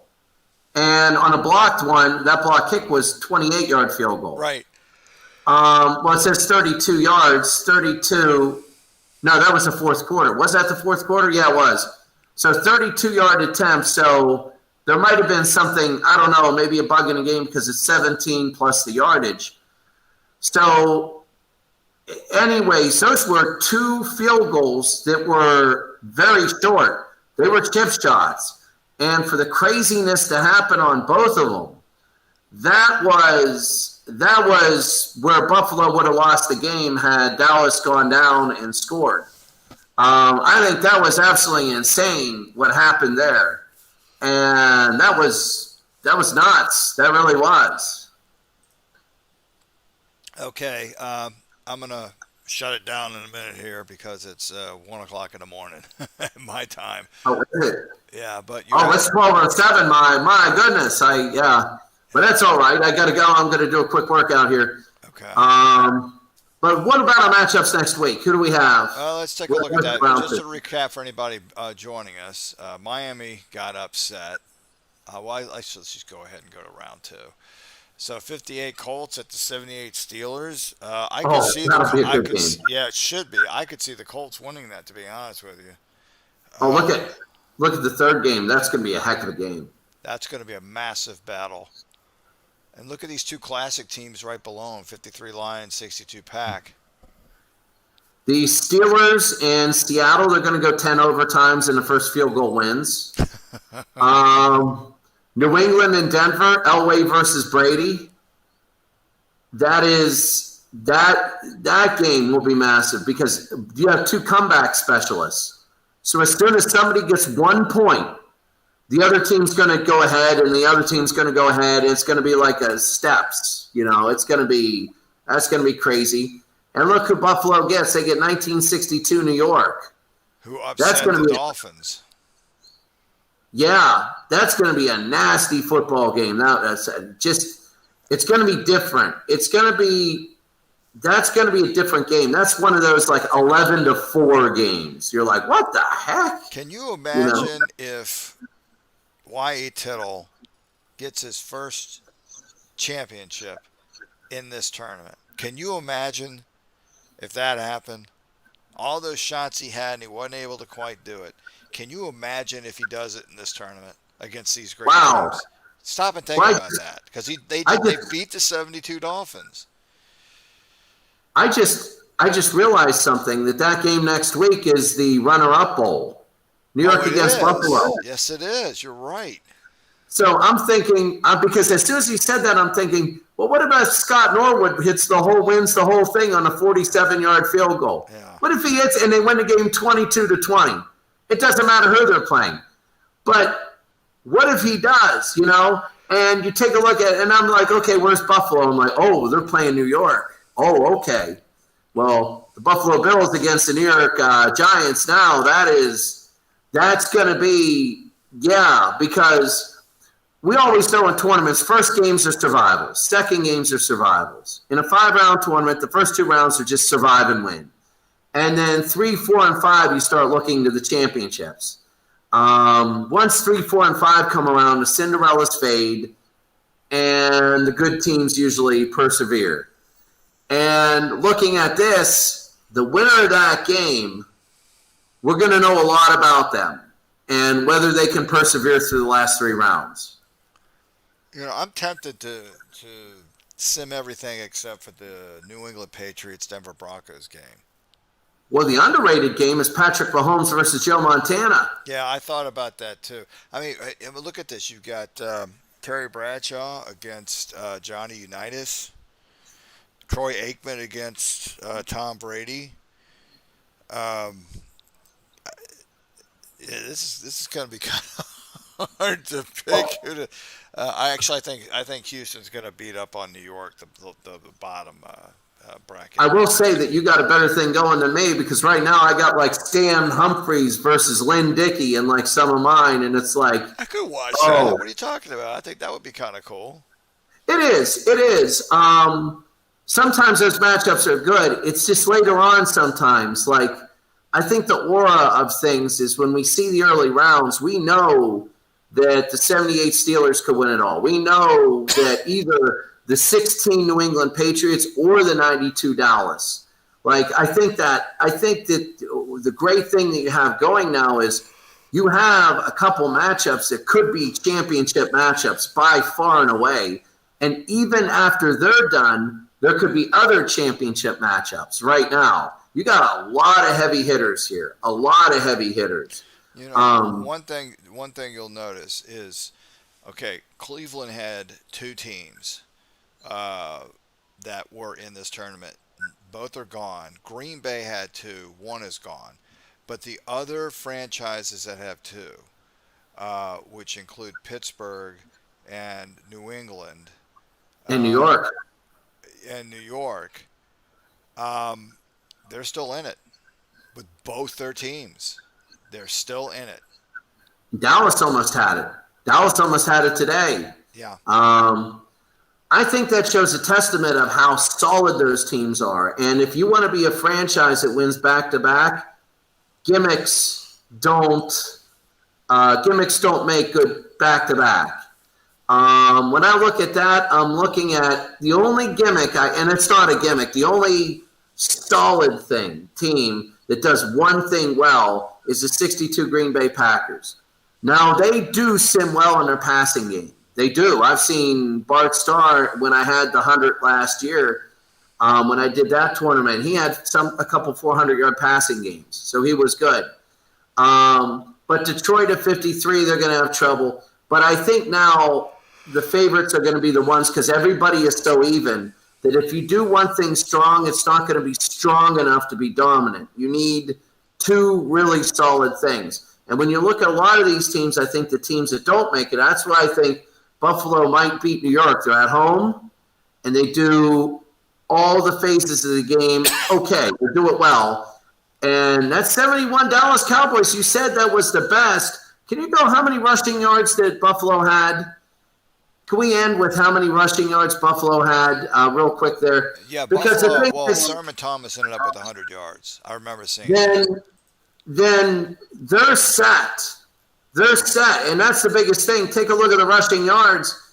They were down early, but they had 143 rushing yards against a team that didn't give up more than 3 a game. And look at the averages. So when you take a look, that aspect of the game, that shows that Buffalo has an edge here. They have an edge. They got something that's good. So if they play a very strong defense, we know that they can run against them, which will open their passing game. The only question is mistakes. And we all know Buffalo never makes mistakes. But Buffalo's another team. Did you say Buffalo again for the teams with 2? Because it's their 1-1. You're right. Yeah, they had to. No, they had the '93 team, and they lost. They lost to Dallas from '92, 31-10. Where my mouse is moving. And that was round 1. Pretty good. Yeah. I think the 90, just the way they call plays, I think they're going to play Dallas a lot better for the next time when they play. And I think the upset special. If we're talking about solid team, Seattle, Russell Wilson, absolutely great. Things break down. He can run. Solid running game. Big game experience. They won the Super Bowl that year against the Peyton Manning team. A spread team that can throw the ball. If they play New England, they got them settled. If they can run the football against a lot of teams. The only thing is, that's the only thing, how they would handle defensive lines. Because Denver had a good defense, and they blew them out 43-8. I think they might be an upset team. The only thing is they got to get home games. You can't win 3 on the road. That's very difficult to do. At this level, you need home games. I'll tell you another possible upset special. It's the other Pittsburgh team who they're playing, the 58 Colts. I could see them winning that game. They could because Unitas, they have a strong defense. The only thing missing, and I'll tell you why, too, because their kicker is terrible. And I don't know if Al Red Sox fan is watching, but Al Red Sox fan got indoctrinated last year on a broadcast that I was watching where the 58 Colts, and when I did my first ever league, when I first was in on this, and I did the Spencer Kale League, which was all the old teams, the pre-Super Bowl teams. They were the 2020 club. They had the 20 turnovers and the 20 missed field goals for the season. Yeah, but what you're saying about Baltimore is true with Pittsburgh. Jarrella was under 50% for all the field goals he kicked. Now, if you take the 75 team, Jarrella actually had one of his, maybe even his best year in 75. He's a much better kicker in 75. So that might be a wash. Well, no, you still give a slight edge to Pittsburgh. That's what I'm saying. Baltimore, A slight edge when it comes to field goal kicking, but not by much. But that was my thing for them pulling the upset is because you're not going to be playing an Adam Vinatieri where Baltimore gets to the 30, they miss a field goal. New England gets to the 30, they kick a field goal. And you do that 3 times, that's 9 points. Yeah. Look at, if you remember, I said the game I'm thinking about doing is the 04 Patriots, 98 Broncos. It's the number 8 seed hosting the number 9 seed. So that's believable. That would be the closest game. At least on paper, that would be the closest game. I think the closest game in the tournament would be the 2016 Patriots versus the 98 Broncos. I think the second closest game will be New England of 04. And now, of course, we know by close, that means on the line until the fourth quarter. Because, again, if I lead by 7 and I throw, and you throw a pick 6 and I return it, it looks like it's 38-24, but in reality, you might have had the ball on the 1-yard line ready to score, but you throw the pick 6. So I think those 2 games, because Elway is programmed in stem 2-minute drill. He's unbelievable. New England, same thing. But that 98 team was so much more solid. They had an awesome defense. They had a great running game, good offensive line. Fantastic offensive line. Oh, they were great. And they were the smallest in the league, too. They were like the Steelers of the 70s. They were the smallest line in the league, but they were the best line in the league. And they ran a lot of interference. Well, not interference, they didn't call it there, but they ran a lot of finesse stuff. And the New England Patriots, aren't as solid in the running game. But because Brady is so good, they make the average awesome. So the average people are awesome. That's why you never hear of a New England running back leaving New England and becoming great other places. I don't think so. I know there might be 1 or 2, but, the best running back I think that they had during the Brady era was probably Corey Dillon, and he came from Cincinnati. Yeah. He did. I don't know where he went afterwards. I think he just retired. Yeah. Might as well retire on top. You only get 4 years as a running back, so. Yeah. All right, Chris, I'm going to shut it down for the night. I want to thank you for jumping in for this. It was a lot of fun. Oh, thank you. Thank you very much for the opportunity. It was great. I really enjoyed it. I really look forward to watching this tournament. I think it's going to be one heck of a tournament. I think there's going to be a lot of close games. And I think the great thing about this league, it's going to be a lot of butterfly effects. Like something happens in the first game, and by Minnesota 35-3, Minnesota 74, a 31-yard field goal by Pittsburgh of 81 missed, and the 74 Vikings move on, and they won the championship 35-3. But that chip shot, easy, end the game field goal. I love that about these things. Yeah. That any moment can spark a champion. And I look at this, and that's going to be my really fun part about this, watching this. Yeah. All right, Chris, thank you for joining in. Thank you very much. You have a good morning, and I'm going to have a good evening. It's afternoon here, but it's all good. All right. Have a good night, Chris. Thanks for jumping in. Thank you very much, and I'll see you next time. All right. Have a good night. All right. Okay.